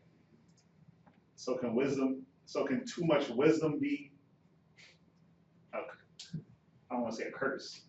But Be not wise over much. It could be a gift and a curse. Be not wise over much. It depends on what level you're talking about. Because is it not sorrowful to know that once you realize that, once you get the wisdom to see that everybody in your family ain't going to heaven, Right. right? Won't that make you sorrowful to see Big Mama won't stop eating pork? Right. Right. So, You getting the wisdom. You sitting over here like, wow. Yeah, you're enlightened. You're great. You're happy, but you're not happy. Yeah, because you like, I got It's a sorrowful chance. for other people. It's not like more No, like, it's sorrowful. Like you're sorrowful in your spirit. right. But he just listen out. You're being narrow-minded with his statement. Okay. He's implying that and showing you that's one perspective of how you get sad. But it's a good thing. The wisdom is great. The knowledge of you being enlightened. Right. But when your family member ain't come in with you, how you feel? Yeah, exactly. You feel sad, right? Yeah. I was like whenever Paul said it, he feel like he would be a curse for his brethren. Right. I guess because he was understanding. For Christ, yeah. Yeah, exactly. Yeah, it's twisting it and turning it around. We're talking about carnal stuff. You got it too? You got the code too? You got it too? Everybody got it. Oh man, everybody got it. But yeah, but you see that, huh? Yeah, kind of. So it's not kind of. I see. Yeah, let me just throw these in there. I mean, since we're talking about wisdom and everything, and the worth of wisdom, Proverbs 3 verse 15, real quick.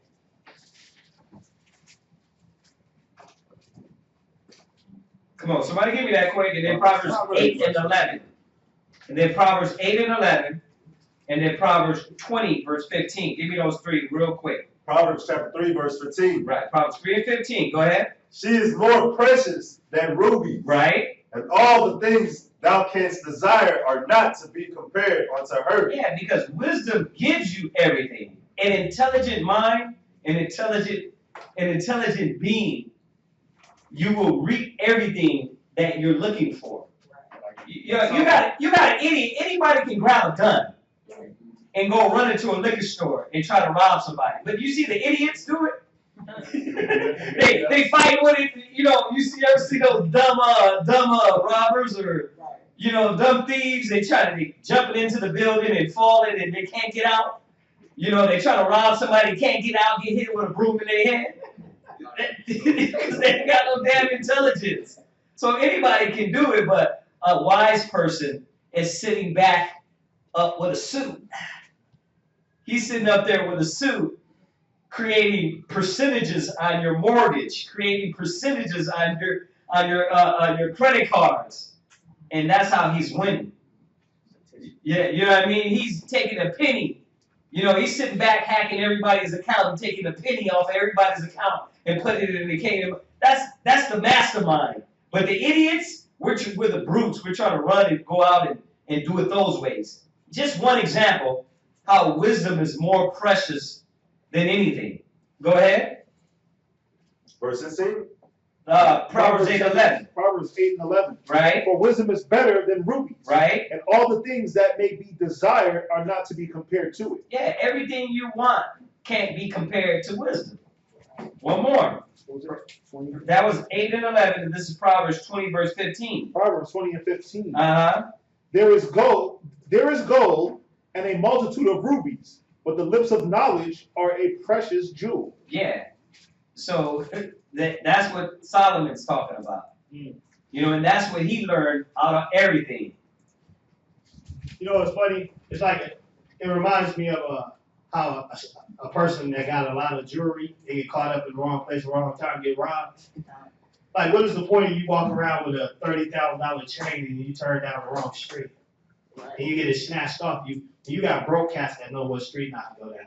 Right. Because they got wisdom. And look at that, like, I'm not going down there. OG them down there. That's all they do is rob. But when you got just wisdom, when you got riches and nice this and nice that, you tend to be carefree because you never get touched by nothing until you go down the wrong street. Then you realize, whoa, having a nice car or wisdom. When you see certain cats when you're in the club, one thing I always learned is crowd control. I learned to pay attention to the crowd. Not the motion, but the movement. Because you will see it. You will see why. That's wisdom. But what happens to the bottom poppers? They get caught in crossfire. Right. So you tell me, what's better for me to know my environment and be able to survive in my environment, or for me to just be the shiniest cat in the club? Right. So when it comes down to riches and wisdom, you can see what the Most High is. Because even in the world, he walks with us in our crooked paths. So he bestows wisdom even in the world. He'll show you, listen, it's time for you to move around. It's time for you to go. Don't go out with him tonight. Nope, don't go out at all. And when the more you exercise it, then he said, okay, you're able to listen to the wisdom. So let me put you over here with the possibles. Now you got the impossibles, those that wake up and they never go to sleep until they've done mischief. They're the ones that now they get caught in the wrong place at the wrong time because they're after vanity. All is vanity. The rims, the cars, the music, the women, the drugs. It's all vanity. But when you start putting a hedge about your spirit, then the Most High starts weeding you out. And now he gives you more wisdom and more wisdom. And then you start, sometimes it gets sorrowful because you start seeing, damn, I can't hang out with them no more. Yeah. Me and my baby mama ain't on the same page. Why? She's still calling me Tuki. But I just got a Hebrew name. She's still calling me Tuki. She will not call me like a mom. That's how you see the transition. Go ahead. So it's not. So from what I'm gathering, it's not the wisdom. It's the byproduct of the wisdom. As far as when you apply it, other things. There you go. Right. What it makes it rubies? What makes it worth more? Both aspects, where it makes it sorrow and it makes it right. more than rubies. rubies. There you go. Yeah. That's yeah. Was it the Tuki thing? Yeah. Lie. Elizabeth. You didn't have your hand raised? What scripture did we just go over in Proverbs right before that? 20 After Proverbs 8, 11? 15.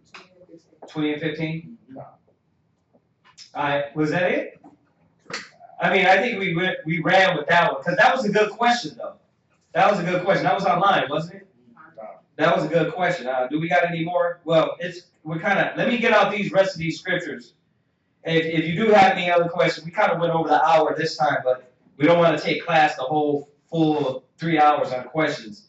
I want to finish up these scriptures that we started on about the, we call the class the seventh seal, but we actually went over from the destruction. We went from the destruction from the beginning, from the wars and rumors of wars all the way up to Christ coming back. And I think we got all the way to the angels coming back. And we went through Micah, right? Or no, we went through Joel. We were at Revelation 19. We went to Revelation 19. 19, 11 through 15. Okay, Revelation 19, 11 through 15. Now, what else? Yeah. I got second Ezra, I believe that's like 13. Yeah, second Ezra 13 and 1 should be the last one. So basically, if you didn't catch it, the first part, we got it on YouTube.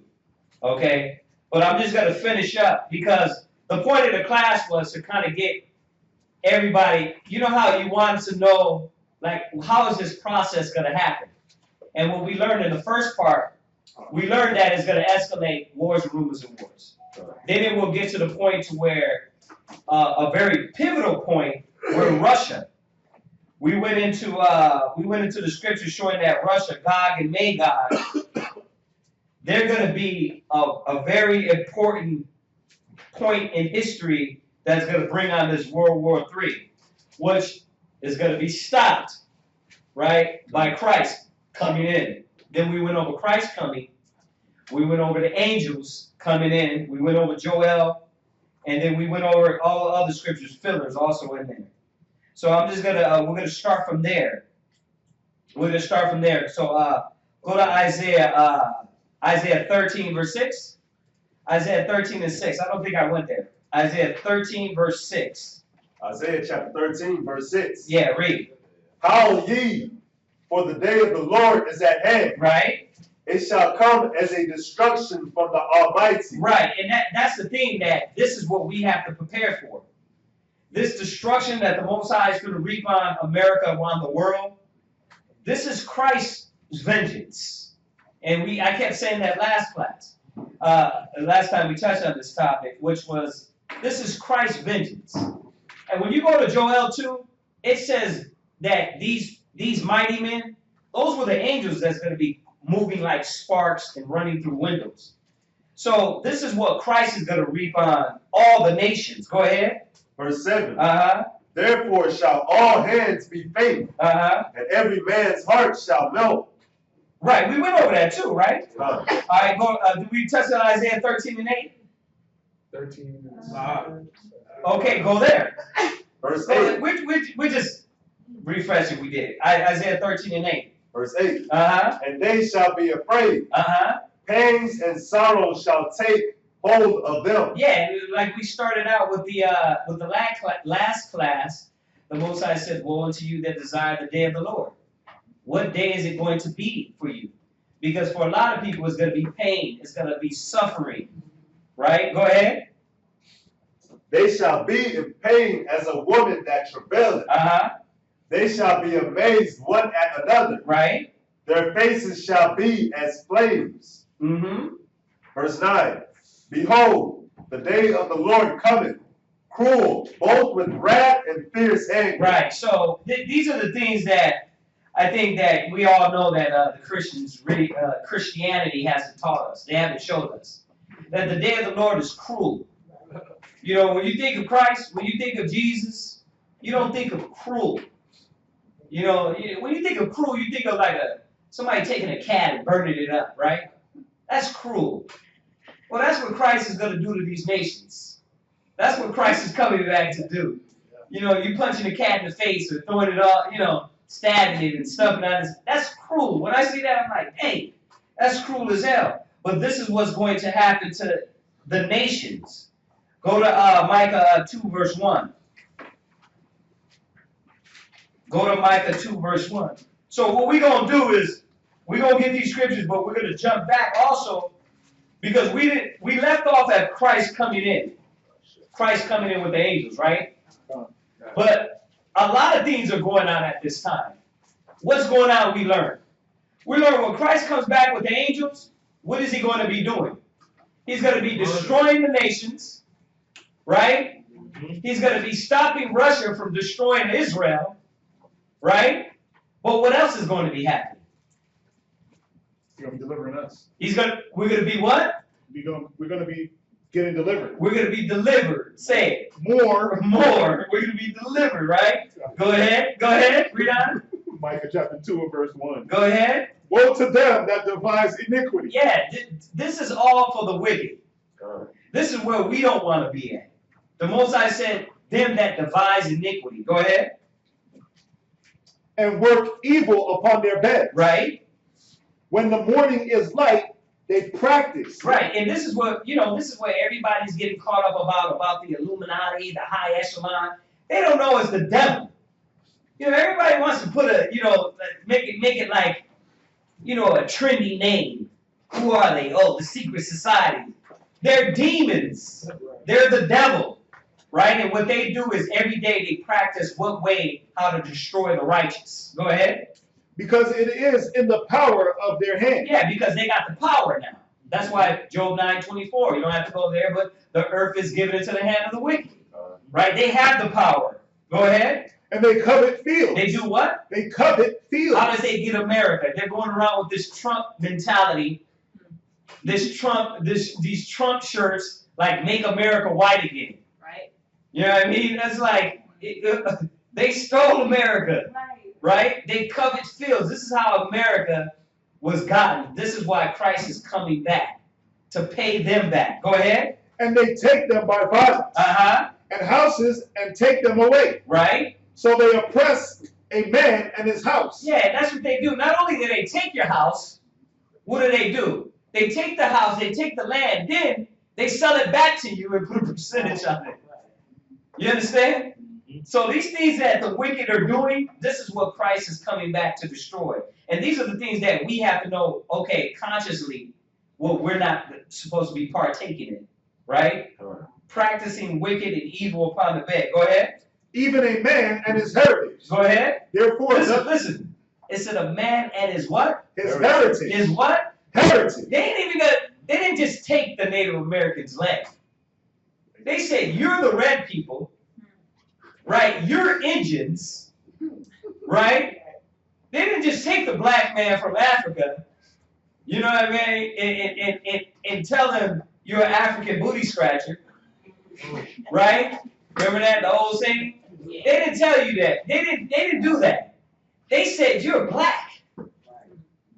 They're gonna take your whole identity. They took our heritage. So. Well, and I don't have it here, but I definitely have to add it. Revelations 13:9 and 10. So remember, we have to remember, what is Christ coming back for?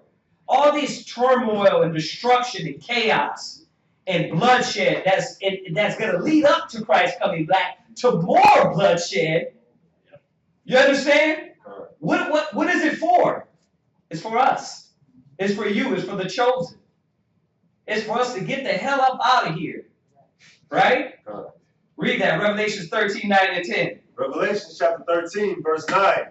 If any man have an ear, let him hear. Go ahead. He that leadeth into captivity Go ahead. shall go into captivity. Go ahead. He that killeth with the sword must be killed with the sword. And that's what they don't understand. Everybody wants to give America the pass. Yeah. Everybody wants to give all these nations the pass. Oh, Jesus is going to let them in the kingdom. The sons of God had a holy ass whooping, but the nations, they don't get it. They get a free pass. Yeah. The Most High said he's coming back to destroy them. Go ahead. Come on. Suck it. Verse 11. No, verse 10 again. Verse 10, last precept. Uh-huh. Here is the patience and the faith of the saints. Here is what? The patience. What are we waiting for? The patience and the faith of the saints. Well, you know what we're waiting for? You're waiting for that bloodshed. That's what a lot of these heathens don't know. When they're sitting up there in church, "Our Father, which art in heaven, hallowed be thy name. Thy kingdom come, O Lord, thy will be done." You know what he's saying? Come back and destroy me and my nation that perpetuated bloodshed and lies throughout the centuries. Because we've shed blood, we've lied, we've corrupted, and we're still doing it. Please have your kingdom come and take our kingdom out. That's what he's saying. That's what you're being patient for. This is why you're going through the trials, the tribulation, the loss. Through much tribulation, you shall enter into the kingdom of heaven. Yep, you understand? So all these things are great, but we have to be prepared for it. We don't want to be caught out there, right? Did you finish that? Yes, sir. Habakkuk 3, verse 3. And then somebody else give me 2 Ezra 15. Go back to go back to the 2 Ezra 15. Because I know we touched on it, but I want to hit that again. Habakkuk chapter 3 and verse 3. Uh-huh. Habakkuk 3 and 3. Uh-huh. The Most High came from Timon, Mm-hmm. and the Holy One from Mount Paran. Right. Salah. His glory covered the heavens, Read. and the earth was full of his praise. Yeah, man. Every knee shall bow, every tongue shall confess. We went over that. Go ahead. And his brightness was as the light. Uh-huh. He had horns coming out of his hand. Go ahead. And there was a He had what? Horns. He had what? Horns. Now, if you got a good Bible, it tells you in the notes. If you got the little side notes in there, when it says horns coming out his hand, it tells you beams. God, light, bright beams. Light, bright beams. When Christ come back, he's going to be shooting. Where do you think they get X-Men from? This is how Christ is going to be destroying the nations. Yeah, they go, how black he's going to be. Remember, when they said they seen the angels, when you got that one astronaut we went over with y'all before online, he said that he seen, he said a big black person. He said like dark? No, he said black. That's how dark these angels are. It's funny because Yeshai was telling me, he said, you know what, man, I never thought there was black people. He said, I don't mean black like it's a dark skin. He meant black. It's like they're going to come, the angels, Christ is going to come back dark, dark, dark. Why? Because everybody hates that dark skin. Everybody hates that dark skin. They've been taught to hate your color. They've been taught to hate that beauty. Right? He's going to come back dark as hell, man. But read on. Verse 6. He had horns coming out of his hand. Go ahead. And there was a hiding of his power. Right. There was what? A hiding of his power. So his power was where? In his hands. That's where the X-Men get that from. He hides it. Then he opens his hands and boom, right? They get this from the scriptures, man. They get their little comic books to mock, to take away the glory of the Most High from the scriptures. Go ahead. Verse 5. Before him went the pestilence. But before him went what? The pestilence. Destruction. Christ ain't coming back for peace. He's not coming back for flowers. He's not coming back to join all nations together hand in hand. It's going to be bloodshed, death. Go ahead. And burning coals went forth at his feet. Go ahead. He stood and measured the earth. He beheld and drove asunder the nations. Right. And the everlasting mountains were shattered. Right. Listen, we went to Esdras. He said he stood on the mountain. I think we touched on it. He said he carved out a mountain and stood on it, right? And all the nations were fighting against him at this time, right? We went over that. He's going to be destroying these nations. That's why, remember, vengeance is mine. You know why I keep saying that? Because a lot of brothers think you're going to be in there fighting. You're not. You're going to be being delivered. You understand? Go ahead. The perpetual hills did bow. Go ahead. His ways are everlasting. Right. Go to Isaiah 34, verse 1. Isaiah 34, verse 1. So I'm gonna get to the I'm just throwing these scriptures in here because this is where we ended up. He coming back to specifically strangle these nations. Go ahead, read that. Isaiah chapter 34, verse 1. Go ahead. Come near, ye nations, to hear, and hearken, ye people. Let the earth hear, and all that is therein, the world, and all things that come forth of it. Go ahead. For the indignation of the Most High is upon all nations. Yeah, the Most High is coming back for payback, for you. For you. A lot of people don't want the kingdom of the Most High. You don't want the kingdom. You don't want your glory. You don't want the riches. right? And he's doing all this for you. You gotta think about it, man. How many people reject this? They act like this don't matter. Like, oh yeah, he said that. That's not really gonna happen. Jesus is coming back for love. Yeah, it's gonna be love, but not the type of love you understand. Go ahead. And his fury upon all their armies. Upon their what? Their armies. Yeah, the nations, and we went over that. I don't have to repeat those other scriptures, but all the armies and all the nations came up against him. So they're going to be fighting against Christ. This is what's going on. Go ahead. He hath utterly destroyed them. He hath did what? Utterly destroyed them. So the outcome is we win if we're on his side. But he that has the mark of the beast, you doing his works, you following his knowledge, you promoting his system, you're going to be destroyed with them.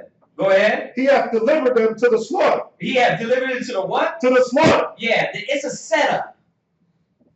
And I know we're like, dang, you know how it says, here's the patience and faith of the saints? Listen, be patient. But be consistent. Endure.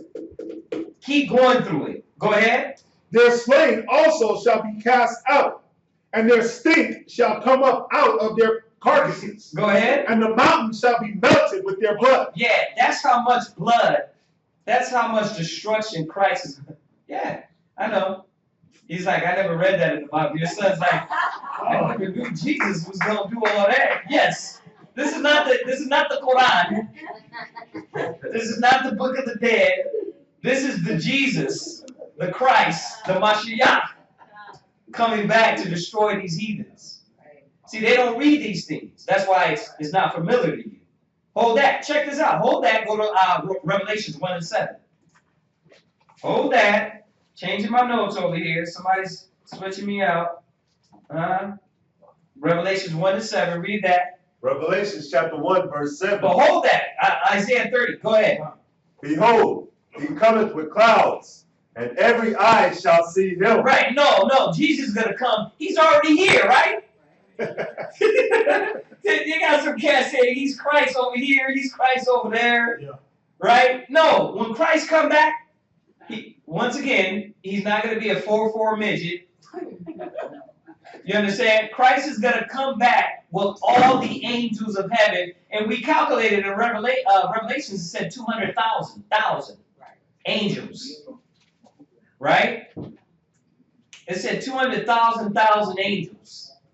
Right? That's 200 million. That's 200 million angels. You understand that? That's why Joel, when it says they're going to be going through houses and climbing on walls, you got to imagine this, man. Watch. Read on. Behold, he cometh with clouds, and every eye shall see him. Go ahead. And they also which pierced him. Who is he coming back for? They also which pierced him. Yeah, he's not coming back. He's coming back for those ones that when he was on that cross, he's coming. That's the Jesus of the Bible. They don't read this. Like, you're revengeful? My Jesus is not revengeful. Hell yeah, he is.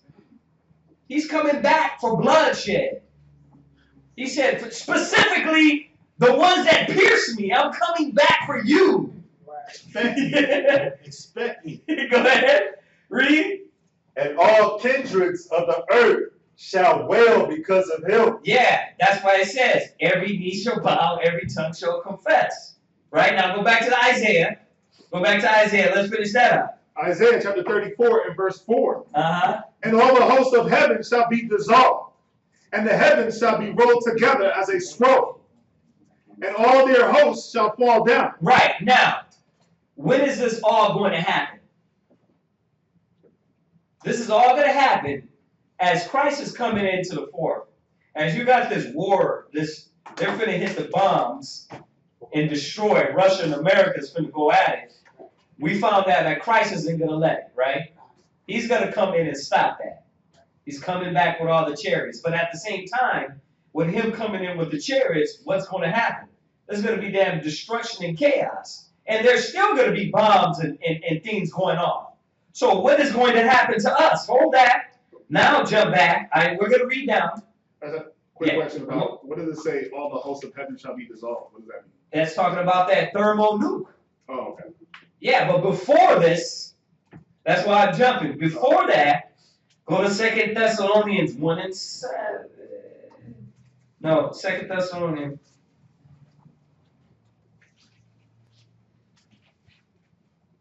Second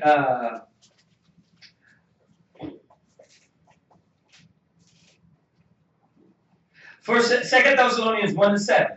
Read that. 2 Thessalonians chapter 1 and verse 7. Mm-hmm. And to you who are troubled, rest with us. Uh-huh. When the Lord And to you are what? Who are troubled, rest with us. Right. So know this.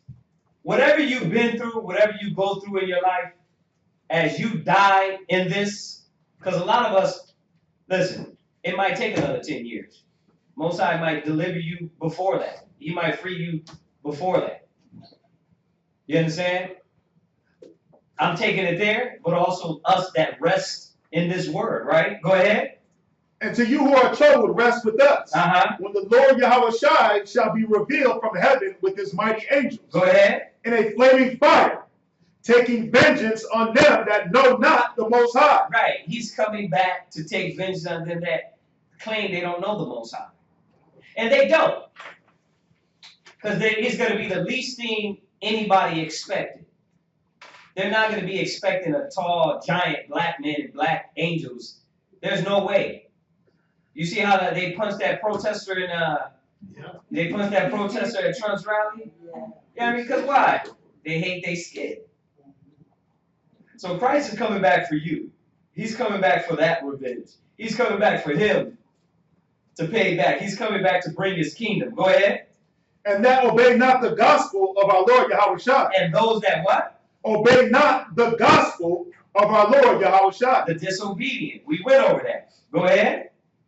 Who shall be punished with everlasting destruction from the presence of the Lord and from the glory of his power. Nobody's escaping.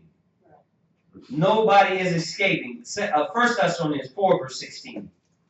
1 Thessalonians chapter 4 and verse 16. So we know what he's coming back to do. As he's destroying everything, and Christ is coming back, making the mountains full of blood.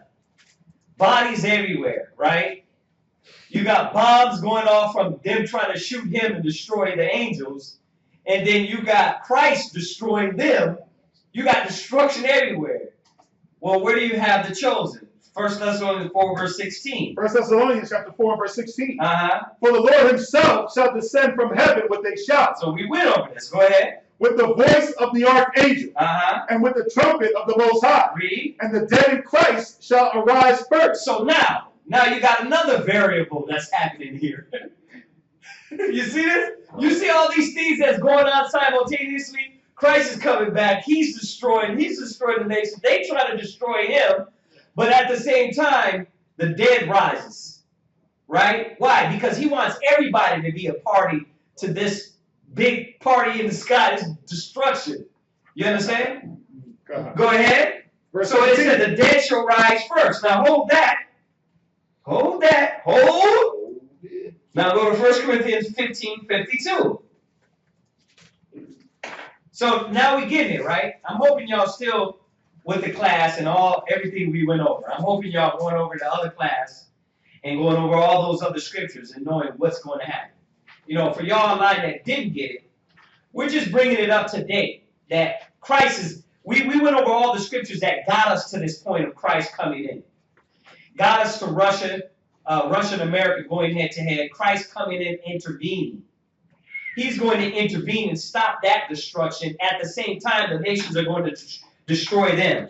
Right? So all the angels, all the chariots are here in a moment of twinkling an eye. Go ahead and read it. 1 Corinthians chapter 15, verse 52. Go ahead. In a moment, in the twinkling of an eye, at the last trumpet, at the last trump, for the trumpet shall sound, and the dead shall be raised incorruptible. Right, so the dead are going to see this.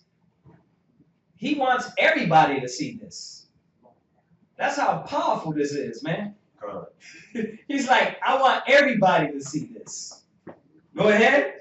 And we shall be changed. And we're going to be what? Changed. Right, so now the dead is rising. This destruction's going on. The righteous are going to be changed. Right? Hold that. And we're going to go on this dead thing. Matthew's 27:52.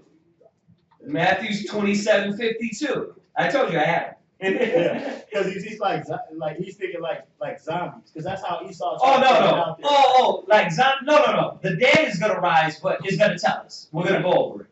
They're gonna rise, but just like in the ancient days. Watch this. Check this out. Matthew chapter 27 and verse 52. Go ahead. And the graves were open. Right. When Christ died, it said the earth shook and the graves were open. This is when he died. Go ahead.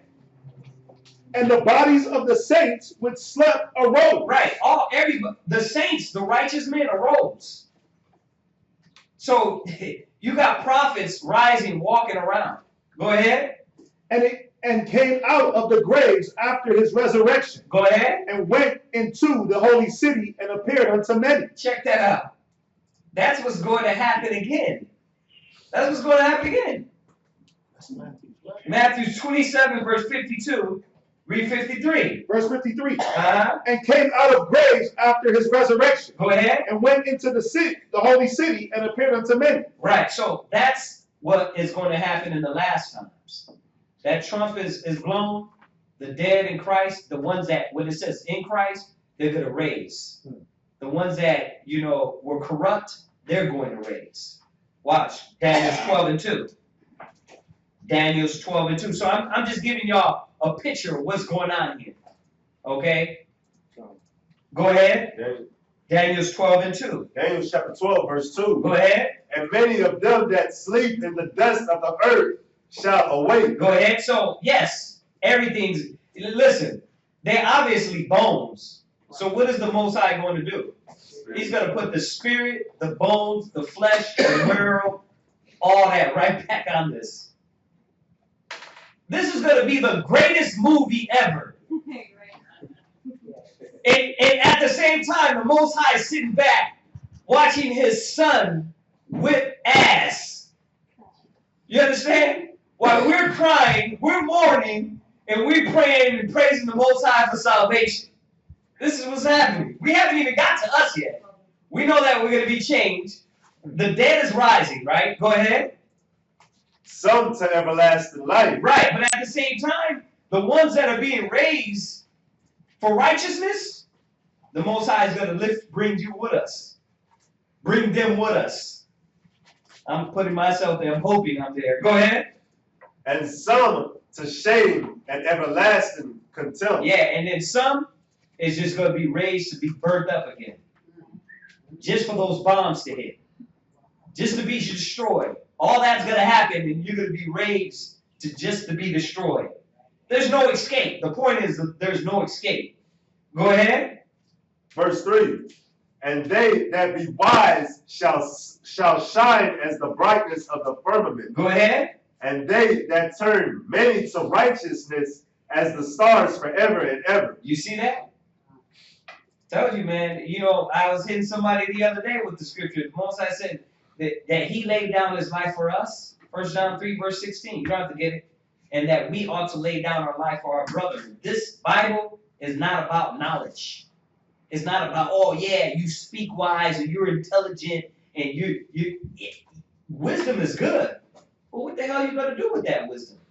How are we going to reach this salvation? Look what he just said. And they that turn many to righteousness. You understand? He went over it the other day.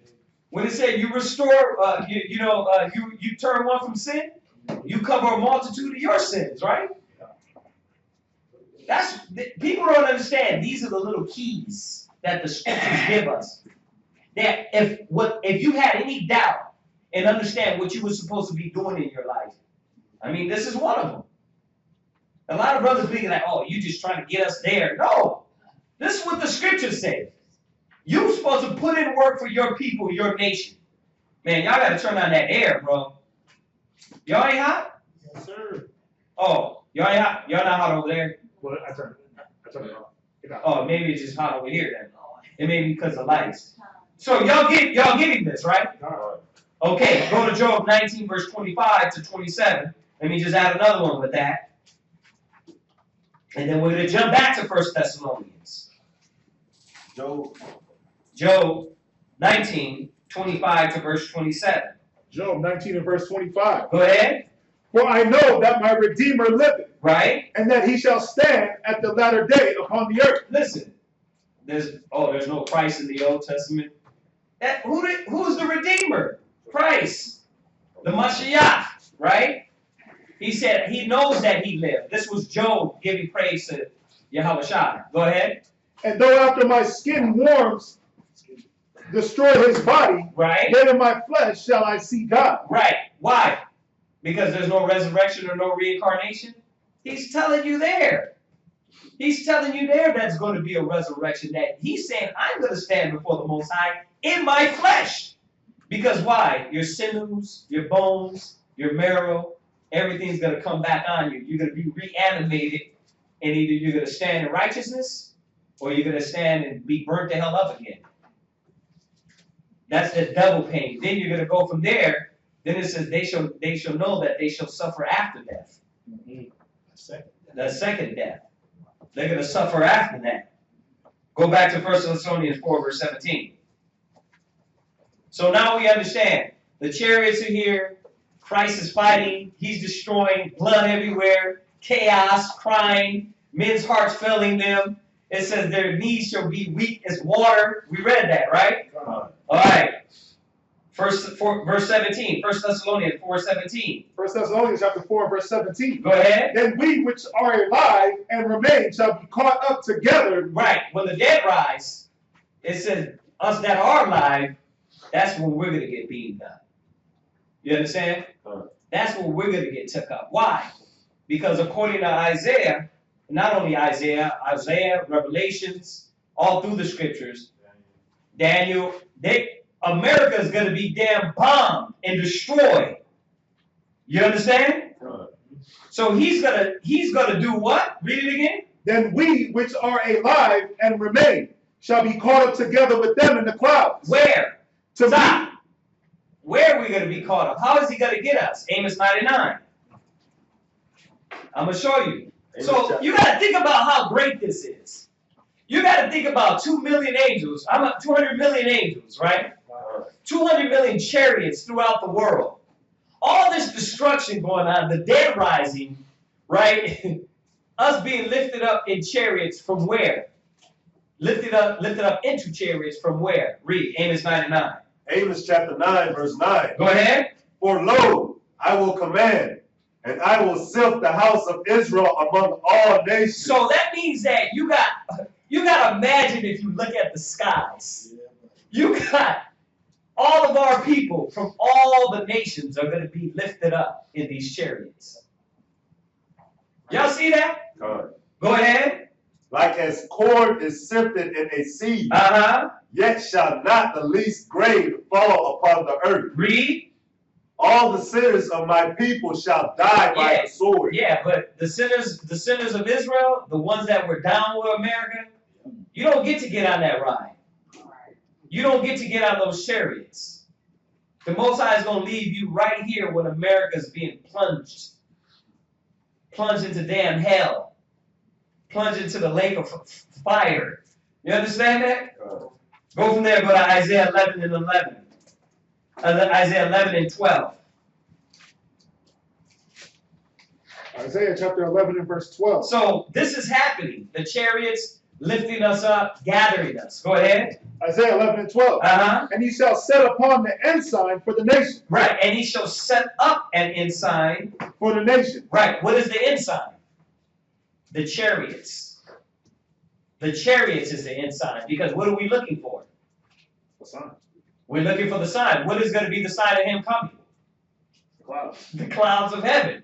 Right? We read that in Thessalonians and Revelations and Isaiah. Go ahead. And he shall set up an ensign for the nation.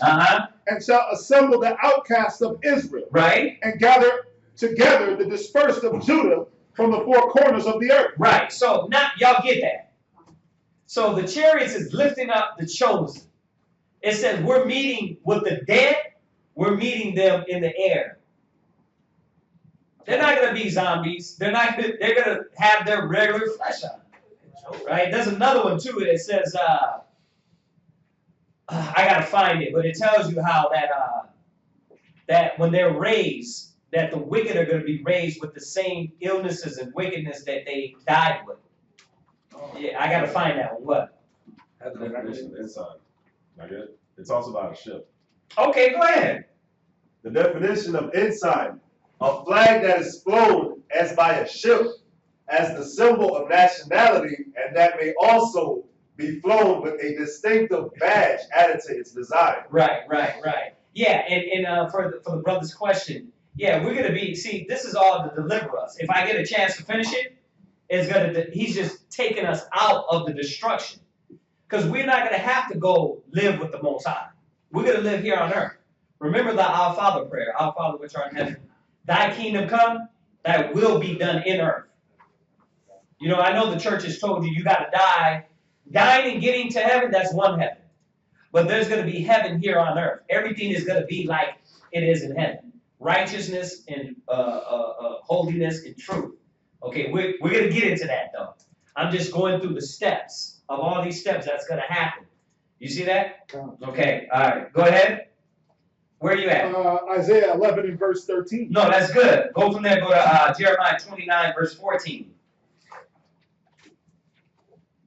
Jeremiah chapter 29, verse 14. Uh-huh. And I will be found of you, saith the Lord. Uh-huh. And I will turn away your captivity. And that's what the Most High is going to be doing. He's turning away our captivity. He's turning away the destruction. This is what we're all praying for. This is the faith and the patience. Oh Lord, the day. I'm sick and tired of this place. Please, go ahead. And I will gather you from all the nations. Go ahead. And from all the places whither I have driven you. Go ahead. Saith the Lord. Mm-hmm. And I will bring you again into the place whence I caused you to be carried away captive. Right. So what is it? Why wasn't Israel destroyed? He's gonna bring us back there. Because he's going to bring us back there. We're going to take that. But that's further down. Well, no, we still got to go through these steps. Right now, it's the destruction is us being lifted up with the dead rising, right? Going into the chariots, right? And at this time, what's happening to America? It's getting destroyed. Revelation 21 and 8. Revelation 21 verse 8. Revelation chapter 21 and verse 8. Uh-huh. But the fearful and unbelieving. But who? The fearful. Yeah, the ones that weren't committed.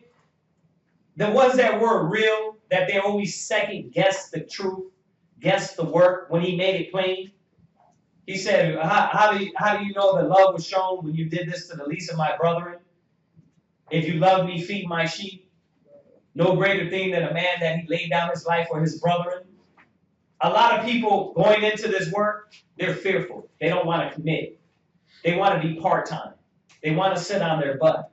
He said the fearful, go ahead. And unbelieving. Because that's really what they were. They were what? Unbelieving. They were unbelieving. They really didn't believe in what the scriptures were saying. Go ahead. And the abominable. And the what? Abominable. But we got to throw those in there too. Because the filthy, the transvestites, this dude I want to hit with a bat, with a ratchet. You got, what's his name? Kardashian father. Oh. Bruce Jenner? Yeah, Bruce Jenner. I was like reading a whole article about this guy. They gave this guy an award. He's a nasty piglet. He's a nasty that's a disgrace to humanity. But this is what they promote. That's abominable. That's abominable when you look at this guy. He's supposed to be pulled out to the street and killed. Right. But he got till Christ come back to change. Yeah, oh no, he's done. Yeah. He's done. He cut his private parts off. It's over. Ain't no changing for him. Go ahead. And murderers. And what? Murderers. Read. And whoremongers. Read. And sorcerers. Right. Whoremongers. There you go. Sorcerers, witches, right? You trusted in their little stars and moons and all that, but you didn't pay attention to what the heck Christ told you to do. Right? Go ahead. And idolatry. Go ahead. And all liars. And all what? All liars. And all what? All liars. And all what? All liars. And all what? All liars. People don't think this is important. Go ahead. Shall have their part in the lake which burneth with fire and brimstone. Uh-huh. Which is the second death. This is that second death. You understand? That's what's going to be happening to America as we come up out with chariots. You understand? Second, what's up? Second Peter 3 verse 9. I'm trying to get all these scriptures out before our time. 2 Peter 3 verse 9. 2 Peter chapter 3 and verse 9. Uh-huh.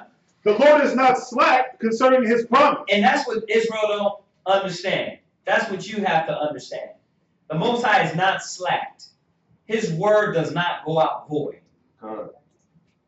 You understand?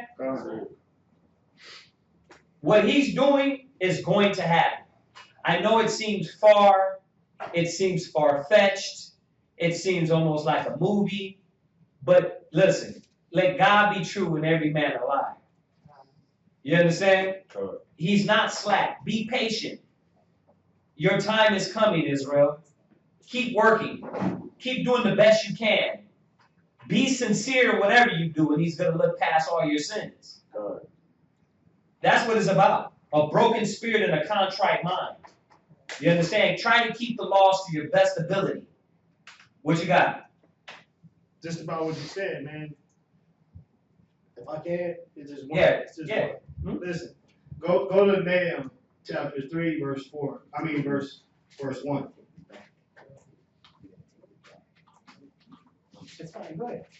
No, this is like you said, those that think they got, that you're going to be able to blend in with the rest of the world. Like, yeah, 3 and verse 1. I'm going to show you something. Nahum chapter 3 and verse 1. Mm-hmm. Woe to the bloody city. It is full of lies and robbery. The prey departeth not. See, the Most High going to destroy a city built off blood. America was built off rape, robbery, murder, slavery, and bloodshed. So the Most High going to make sure this happens to them. Jump to verse 4. Verse 4. Because of the multitude of the whoredoms of the well-favored harlot. Is not America the well-favored harlot? Is it not the well-favored harlot? Is America not the one that everybody think they can come to and be free? This is the place of commerce, the place of trade. America, that's how you know he's talking about America. Because ain't nobody trying to run to Afghanistan. Right, Ain't Iraq. nobody there. That's how you know the whoredom of America. America wants to be involved in everything. Sleep with every nation. Sleep with every nation and have every idol. You can go to every corner. In my neighborhood, there's like 7 shrines. You can go worship something. Read. And of the well-favored harlot, the mysteries of witchcraft. And all these witches, they walk freely. You go to the malls, they there. You go and you walk the streets, they there. And they bold with it. They got their stars and they trees tattooed on them because they're bold with it. Read. That selleth nations through her whoredom. And families through her witchcraft. Where you at? Where you at again? This is Nahum chapter 3 and verse 4. Nahum what? Nahum chapter 3 and verse 4. Right. Read verse 5. Verse 5. Behold, I am against thee, saith the Lord of hosts. See, we can't pray for them because the Most High is against them. Christ is against them, so we don't pray for the troops. I ain't praying for them. Anything that you destroy, anything that America's supporting, I don't pray for that. I pray for the Christ come back. I pray that Christ come back and that he judge you according to your works. He destroyed this damn place. Read. I will discover thy skirt upon thy face, and I will show the nations thy nakedness, and the kingdoms thy shame. Yeah. Everybody else gonna look from the distance and be like, Right, hold that. And we're gonna go back there because he's actually, I like this. Go to Isaiah 47 and 1. Go to Isaiah 47 and 1. Come on. Come on. Isaiah chapter 47 and verse 1. Come down and sit in the dust, O virgin daughter of Babylon. Yeah, and that's exactly what we're touching on in Nahum. He's telling you now it's time for America. They're going to come down and sit in the dust. The dust represents a lower state. They're going to be the tail. We're going to be the head. Go ahead. There is no throne, O daughter of the Chaldeans. Yeah, you know why it says the daughter of the Chaldeans?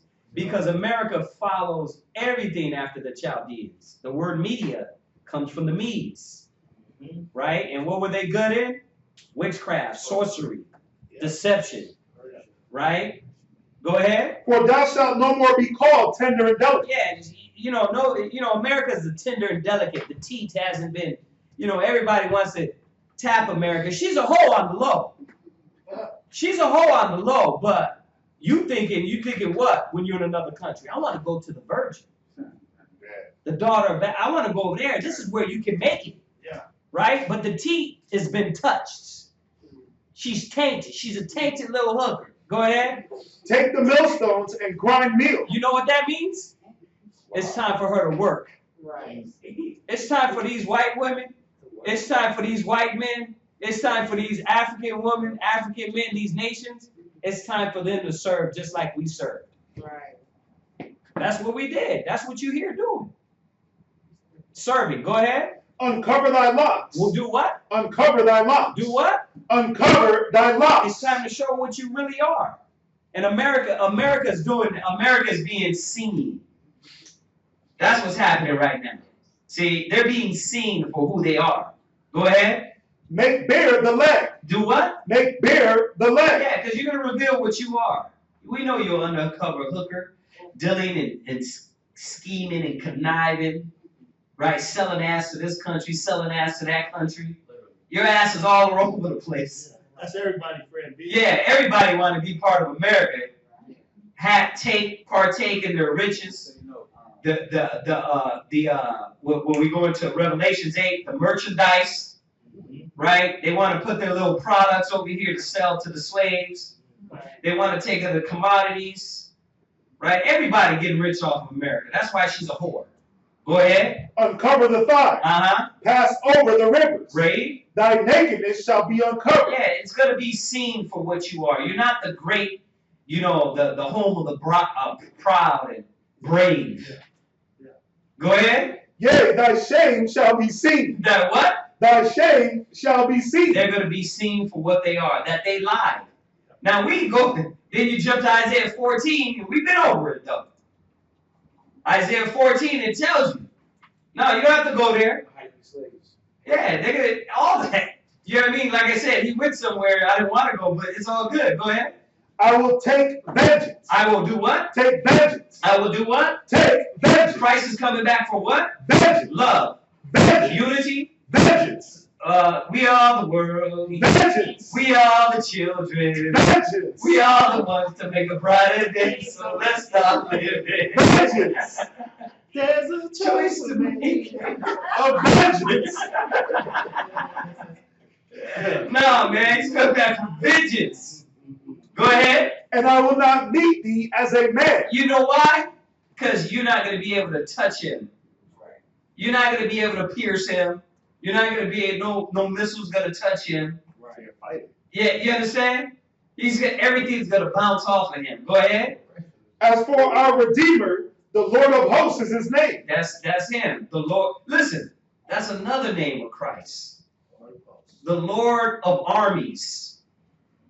He's the God of armies. He controls all the armies of heaven. All right, let's jump back to Micah. Oh, that's why Or Nahum. Where we at? Nahum. Right. Yeah.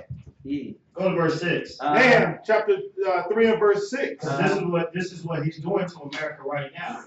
This is what he's going to do to them in this verse. Read this. And I will cast abominable filth upon thee. Read. And make thee vile, and will set thee as a gazing stock. People gonna be sitting at America laughing. They'll be like, wow, y'all were the ones that were in control of everything. Y'all the ones that allowed all the whoredom to be done in your country. Now look at you. America. Right, you're the ones that came through and stole all the natural resources and made kids starve. Now look at you. Yeah. Read. They throw out pounds and thousands of food, man, daily. But you got all these homeless people in your country. You understand? Money wise, yeah, I mean, listen, if it was about money, it was about really helping people. Do you not know America can do that way much more? They can do it's all enough. I mean, are we really dealing on the debt? On the American debt? We passed that. American debt wise, we passed the gold standard, you know that, right? We're just dealing on monopoly money. But it's only feasible to when they need the money. But when it comes to helping people, nations, they can do that. But it's about keeping them low. It's about putting their foot on these nations, putting their foot on the peoples in the ghettos and the slums. It's all these things. Go ahead. Finish that up. Verse 7. Verse 7. And it shall come to pass that all they that look upon me shall flee from me and say, Navi, what is that? Nineveh is laid waste. Who will bemoan her? When shall I seek comforts for thee? And that's the thing is, these are another characteristics of how America's going to look. People are going to be looking at America, and they're going to want to leave this place because they're going to see that they got let down.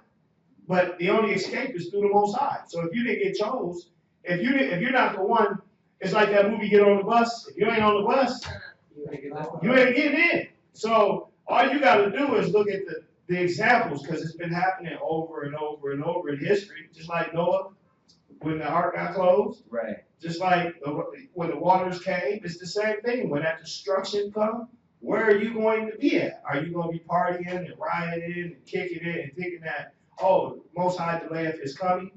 Or are you going to be the one that's saying, yo, I know it's coming because I pay attention to the signs? Right. Go ahead. And then, all right, jump from there, go to Zechariah 13. Zechariah 13. Zechariah 13 and 8. Zechariah chapter 13 and verse 8. Right?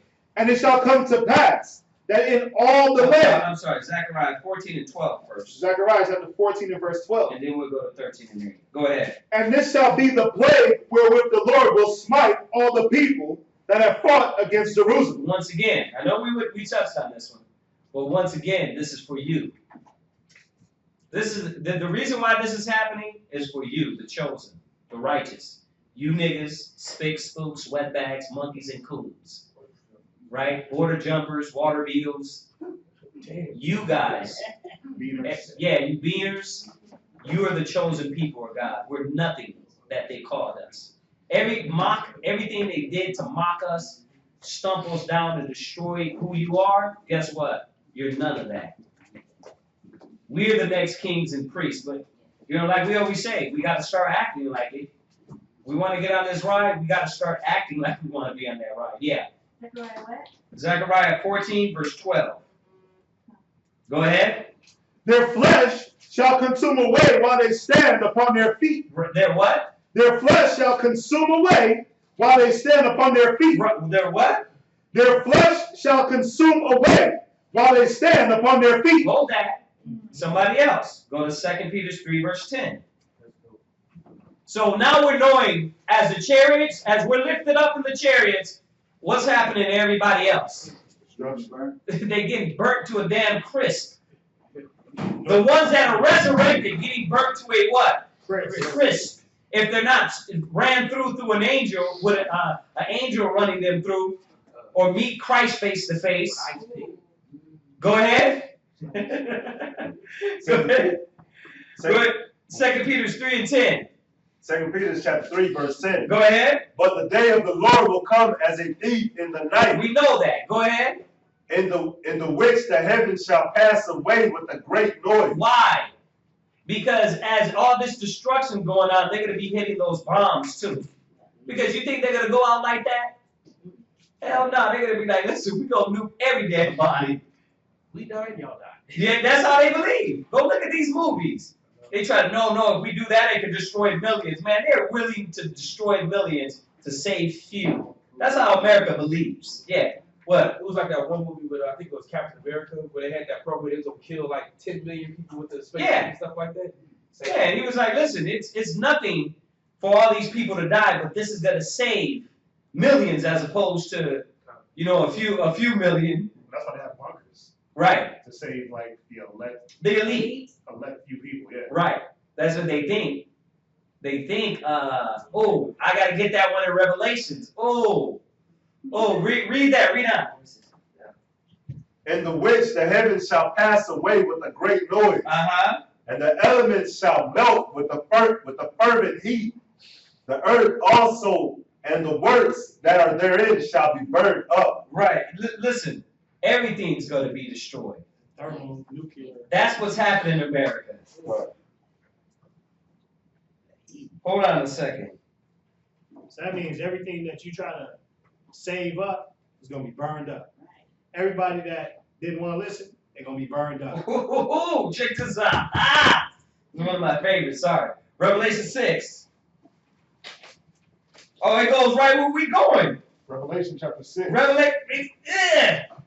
Yeah. 6 and 13. Revelation chapter 6 and verse 13. Sorry, this is my favorite topic here. And Go Revelation ahead. 6 and 13. Go ahead. And the stars of heaven fell into the earth, Right? even as a fig tree casteth her untimely fig. Right, because all what you upheld as stars, as greatness, is going to come down. Go ahead. When she is shaking of a mighty wind. Go ahead.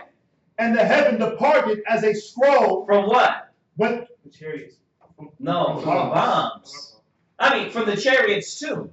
Because remember, we got multiple burning and destruction going on here. You got Christ, you got the angels, and you got them and the bombs. All this destruction going on. Go ahead. And the heaven departed as a scroll when it is rolled together. We just read that. Right? Go ahead. And every mountain and island were moved out of their places. Why? Because those bombs, when they hit this land, you don't want to be on it. You want to be up with the chariots. Go ahead. And the kings of the earth, and the great men, and the rich men, and the chief captains, and the mighty men, and every bondman and every free man hid themselves in the den. They did what? Hid themselves in the den. What are you going to have people trying to do? Hide themselves in the den. Go ahead. And in the rocks of the mountains. Yeah, they're going to be trying to hide in the mountains. Like I said, go ahead, read on. Come on, y'all read ahead. Go ahead. And said to the mountains and rocks, fall under. They want to what? Fall under. They like, listen, man, I'm gonna kill. They're gonna be. People are gonna try to kill themselves. But guess what? Most High ain't gonna let it happen. Go ahead. And hide us from the face of him that sitteth on the throne. Listen, that's the Jesus of the Bible. Hide me from the Christ. Right? That's the truth. Yeah, this is what they try to say. Tribulation ain't not gonna be. We're in the tribulation. This is destruction. It said they gonna hide themselves from the face of him that sit on the throne. Payback. That reminds me too of how Esau tried to build those silos where they can go hide. You see the whole mountain open up, and they go drive Darn up into there, and then the mountain closed. They got them in Colorado. Yeah, they got them in Colorado. But I've been watching these programs where Esau, they got these spots where they go deep down into the caves, man. Yeah. And it's got all rock covered. It just kind of makes me think of that too. Yeah, like they think they're gonna be covered by hiding amongst the mountains and in the cliff. Most High gonna be waiting for that. Listen, if air can get in, Christ can get in. Christ can get in. Believe that. Listen. If the white man got thermal vision and can see through walls, come on, man. He's gone. You understand? Listen, the point of the scripture is nothing that is going to hide from Christ. You didn't think people thought of that? Like, I'm going to go hide from Christ. Most times, like he says, he has the wise in their own craftiness. Right? Why you think you're building a deep ditch? That's going to be your destruction. That's your grave. Yeah, that's going to be your grave. Exactly. Grave. Go ahead. And from the wrath of the Lamb.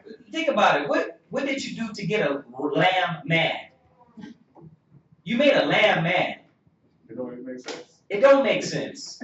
You had to do something like, you had to be wicked and evil. Like, you remember when the donkey talked? Yeah. You know what I mean? It's like, how the hell you get a donkey to talk? What did you do to make this donkey open up his mouth and actually speak English to you? You had to be that much out of the spirit, right? Right. That's the same thing. This is how angry Christ is with America, with the wicked. And I know we're rejoicing, and it's our time, but remember, woe to you that desire the day of the Lord. What day shall it be for you? Right. What day shall it be for you? We went over it, but it's a constant. It has to be a constant reminder in your head. Like, what day is that for you? Are you on the right-hand side, or are you on the left-hand side?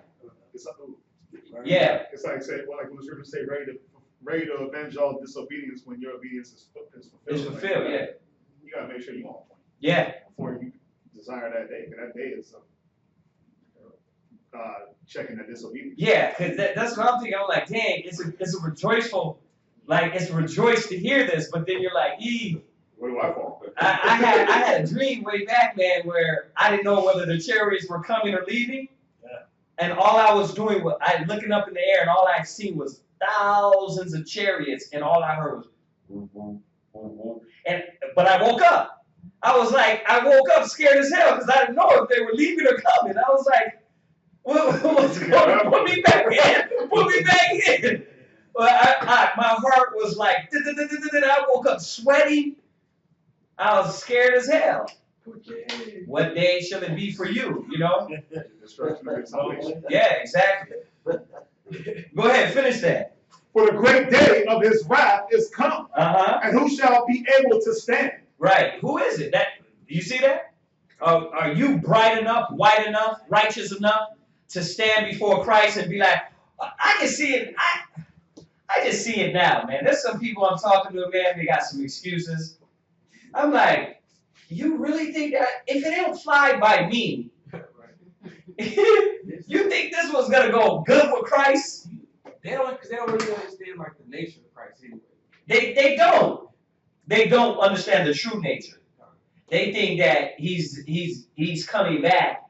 He did that. He came and he died for us. He did that. He was humble. He was meek. When he come back, that's done away with. He comes back. He did the bloody system. Like when it comes, that's when the forgiveness is going to happen. Yeah, they think that. Yeah, he already came and gave you time for forgiveness. Now's the time. We went over that. Now's the time for forgiveness. You understand? It's not when he comes back. The door is going to be shut. The time for forgiveness is going to be over. You understand that? So let's get it straight. Let's not get it twisted. Well, read down. Back in Revelation. Yeah, is that it? That was it. That was it? All right, go from there. Go back to 2 Peter 3 and 10, and let's finish that up. We didn't finish that one. 2 Peter chapter 3.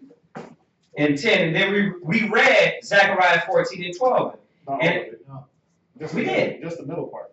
Okay, go ahead and finish that one first, and then we'll go to 3 and 10. Zechariah, same thing. Zechariah chapter 14 and verse 12.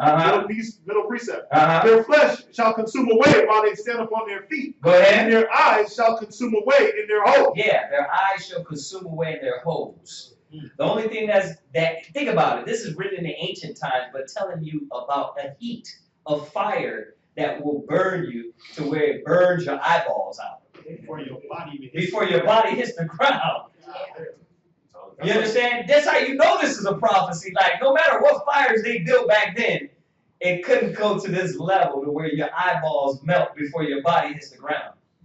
That's that thermal nuke mixed with the power and wrath of Christ. Go ahead. And their tongue shall consume away in their mouth. You know what? You know what, though? This is what Yeshaya said. If you can understand it. He said, all the thermal, the bombs, he said, that is Christ. He said every power, everything is going to be used for him. That's what he said. And at first I was thinking about, I was like, the bombs, what do you mean? And then I thought about it, I'm like, he is. Everything is going to be used for him to destroy and to wreak vengeance on these nations. And to the wicked of us, the wicked of Israel. All right. Go ahead, finish it. All right, that was it. So 2 Peter 3 and 10, finish that. 2 Peter chapter 3, verse 10. But the day of the Lord will come as a thief in the night, in the which the heavens shall pass away. I know you're thinking, yeah, we read that. We did, but in Thessalonians. Oh, Thessalonians? Yeah, we read it in Thessalonians when it says the thief in the night. So they're repeating it. Because everybody knows this. You know why? Because it was common that Christ wasn't going to come back and put a big sign up and say, hey, I'm coming back now. He was going to catch you off guard. Go ahead. In the which the heavens shall pass away with a great noise. Go ahead. And the elements shall melt with a fervent heat. Go ahead. The earth also and the works that are therein shall be burnt up. Go ahead. Seeing then that all these things shall be dissolved, what manner of persons ought ye to be in all holy conversation, and godliness. Yeah. Where are you at? He said, being that everything's going to be burnt the hell up, where's your spirit at? In holy conversation and godliness. Go ahead. Verse 12. Looking for and hasten unto the coming of the day of God. Yeah. Bro, we're looking and we're waiting for that day that the Most High comes. Right? But what person are you? What type of individual are you going to be that day when you stand before Christ? These are the things we have to ask ourselves. Go ahead. Where the heavens being on fire shall be dissolved. Right. And the elements shall melt with fervent heat. We just read that. Where did we read it at? We read it in Revelations. We read it in Zechariah. Right? Go ahead. Verse 13. Nevertheless, we, according to his promise, look for new heavens and a new earth. Yeah. Now, we're going to pause that because that's going to be the finishing up of this class. We're going to talk about the new heavens and the new earth. Because after America is destroyed, we're going to get these new heavens and new earth. But that's going to be next class. Let's finish this up. Let's finish this point up. That where did you just leave off? Zechariah, he says. No, that was what verse did you just leave off on that? 13. What chapter? What verse? Where are you at? 2 Peter chapter 3, verse 13. Okay, because we're going to go back there to that point. We're going into the end of this class. 2 and 13. Okay. 3 and 13. 3 and 13. All right. So go from there. Go to Zechariah 13 and 8. Zechariah chapter 13 and verse 8. Uh-huh. And it shall come to pass that in all the land, saith the Lord, 2 parts therein shall be cut off and die. So what's going to happen to 2 parts of Israel? 2/3? Therein shall be cut off and die. Right. So 2/3 of our people will be burnt the hell up. Go ahead. But the third shall be left therein. Go ahead. And I will bring the third part through the fire. Right. The Most High is going to deliver us through that fire. You're not going to be burnt up. You're not going to be on chariots. I mean, you're going to be on the chariots. You're going to be delivered. You understand that? Go ahead. And we'll refine them as silver is refined. Right, because the Most High is going to purge us from everything where we lacked. That's what it means by they're going to be in a twinkling of an eye. He's going to take that away from us. Y'all got that? Go ahead. And I will try them as gold is tried. Right. Now, we're going to talk about that too. That part too. Go to Revelations 18 and 8. That's going to come because when we're delivered out of here, we're gonna talk about how the Most High is going to bring us to the wilderness the next time we come and finish this class. It's a lot. It's a lot of scriptures, but I took y'all from all the way from the beginning to Christ coming back, to the destruction, to us being lifted up. Then we're going to finish up next class, next Sabbath, the chariots in the wilderness and what's going to happen there. Okay, Revelations 18 and 8. Revelations chapter 18, verse 8. Go ahead. Therefore shall her plagues come in one day. Yeah, so America's plagues, destruction, the world, as you know it, will come to an end one day. Go ahead.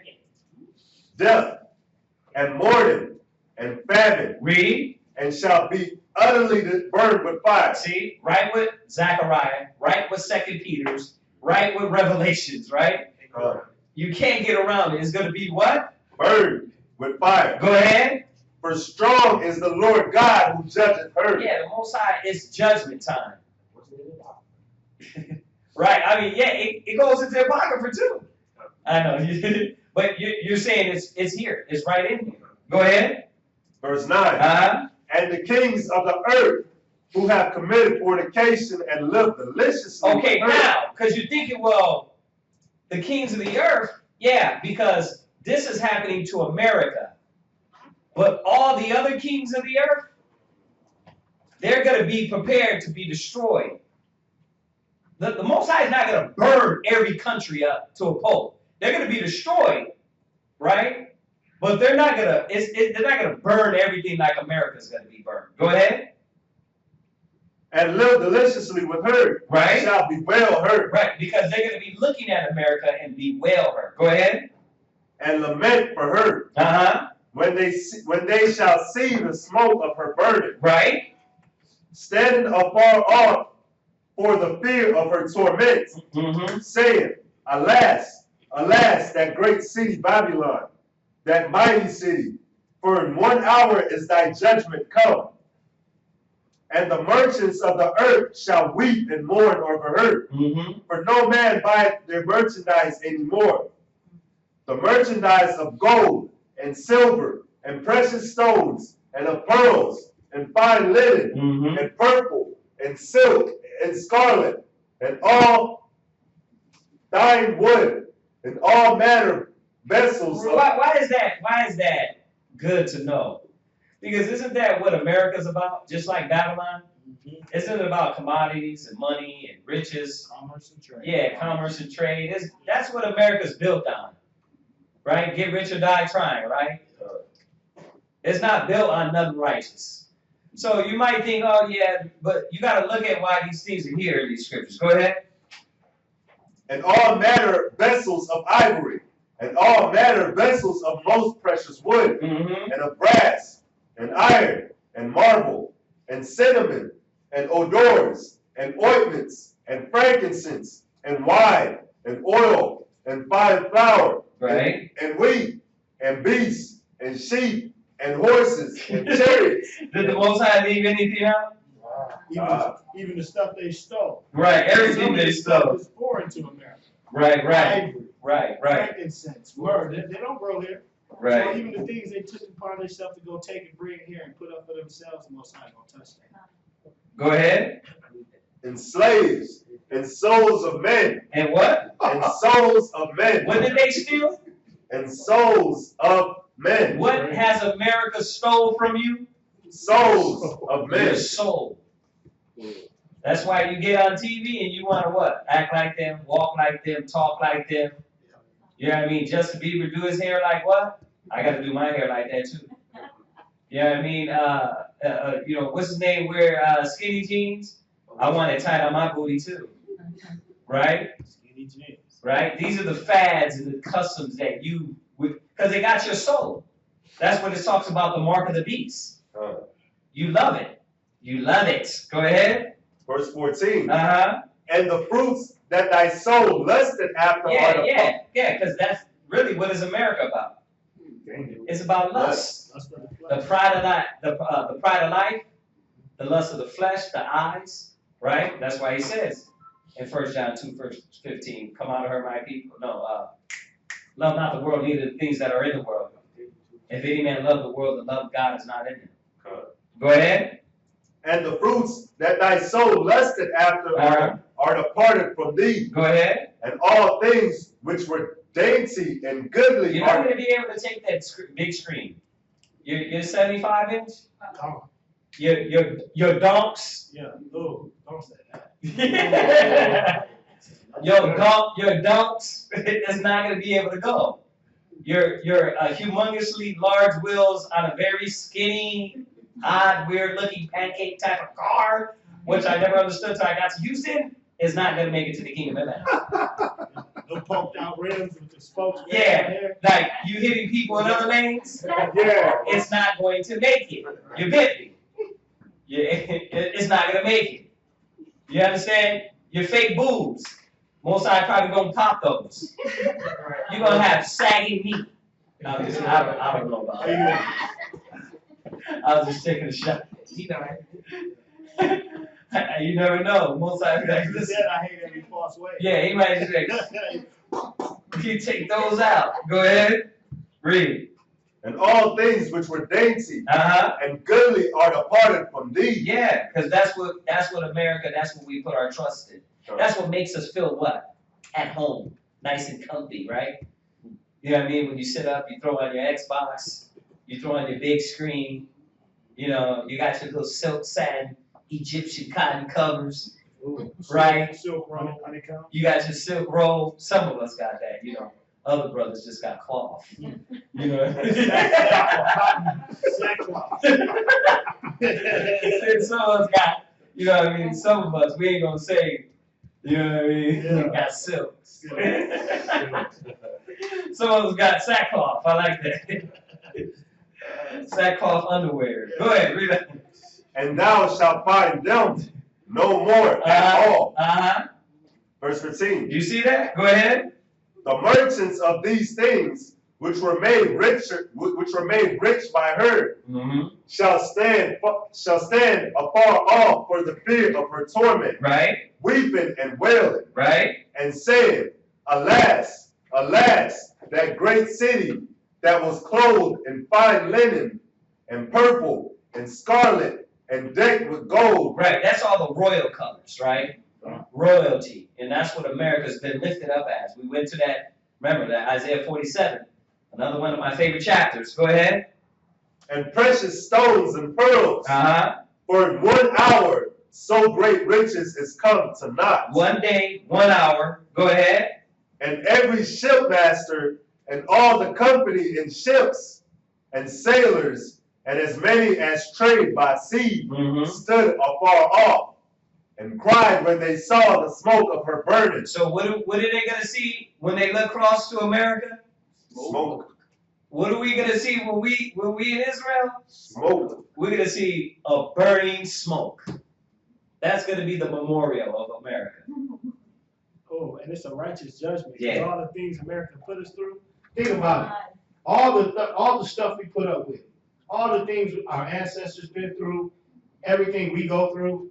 You know how sometimes somebody do something to you so bad that you really want to see them hurt, but the righteousness in you won't make it happen. But then just think about being able to sit back and think about, I remember the landlord kicked me out of my crib, and I had to be homeless for 6 months. That indignation that'll be in you to be able to sit back and see a nation as a whole be burned up, and you just sitting in the back looking at it. Everything you ever felt in your heart, it'll be justified when you see it burn. Yeah. Yeah, listen, our people being shot. What gets me is when I see a cop kill a 16-year-old boy because he had a BB gun. Or they had to kill him like, you 300 pounds, and you can't take a 90-pound 16-year-old boy down. You know what I mean? Even if he had a little butter knife. They don't need to kill that guy. They shot that But his grandson yeah. out of the house. Oh, they don't care. We know that. Yeah, the screwdriver. He came out, the first thing his grandmama said was, I gotta call him. She called him on him because he. Oh, yeah, I see her. Yeah. Then she let him know when he come out of the house, like he's a little bit mentally disturbed. So instead of them coming with tasers, they upgun and blast this little dude right in front of his grandma. They're the blood-sucking nation. It's coming back. Read on. Let's finish this. And cried when they saw the smoke of her burning, saying, What city is like unto this great city? Yeah, they're still bewailing America. This is what the nation's going to do. Go ahead. Verse 19. And they cast dust on their heads and cried, weeping and wailing, saying, Alas, alas, that great city, wherein were made rich all that had ships in the sea by reason of her coastlines. For in 1 hour is she made desolate. Rejoice over her, thou heaven, and ye holy apostles and prophets, for God hath avenged you on her. You hear that? It's for you. It's for you. You understand? We're waiting this for us. Christ is going to do this for us. Go ahead. Verse 21. And a mighty angel took up a stone like a great millstone and cast it into the sea, saying, Thus with violence shall that great city Babylon be thrown down. That's how it's going to be taken out. Go ahead. And shall be found no more at all. And the voice of harpers and musicians and of pipers and trumpeters shall be heard no more at all in thee. And no craftsman of whatsoever craft he be shall be found any more in thee. And the sound of a millstone shall be heard no more at all in thee. And the light of a candle shall shine no more at all in thee. And the voice of the bridegroom and of the bride shall be heard no more at all indeed. Read. For thy merchants were the great men of the earth. For by thy sorceries were all nations deceived, Mm-hmm. and in her was found the blood of prophets Mm-hmm. and of saints and of all that were slain upon the earth. This is why Christ has to take them out, man. So y'all get that, right? So next time we'll come back and we'll start from the destruction. We know America's destroyed now, right? The chariots lifted us up, but what happened to us? Well, we're going to go into that next time. All right? Y'all see that? Okay. Was it clear? Yeah? Crystal. Okay, all right. So, any questions on that? Huh? No questions? Okay, see if anybody online. Okay.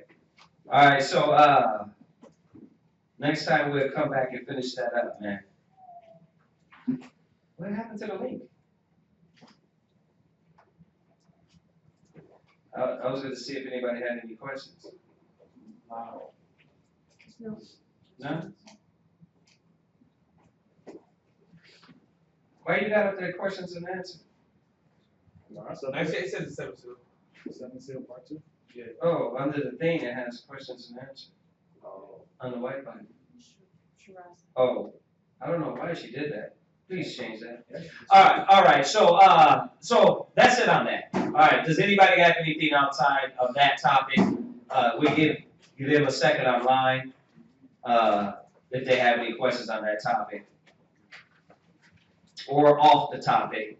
Man, she gotta stop. She gotta take that off. You don't know how to take it off, huh? Did you? Okay.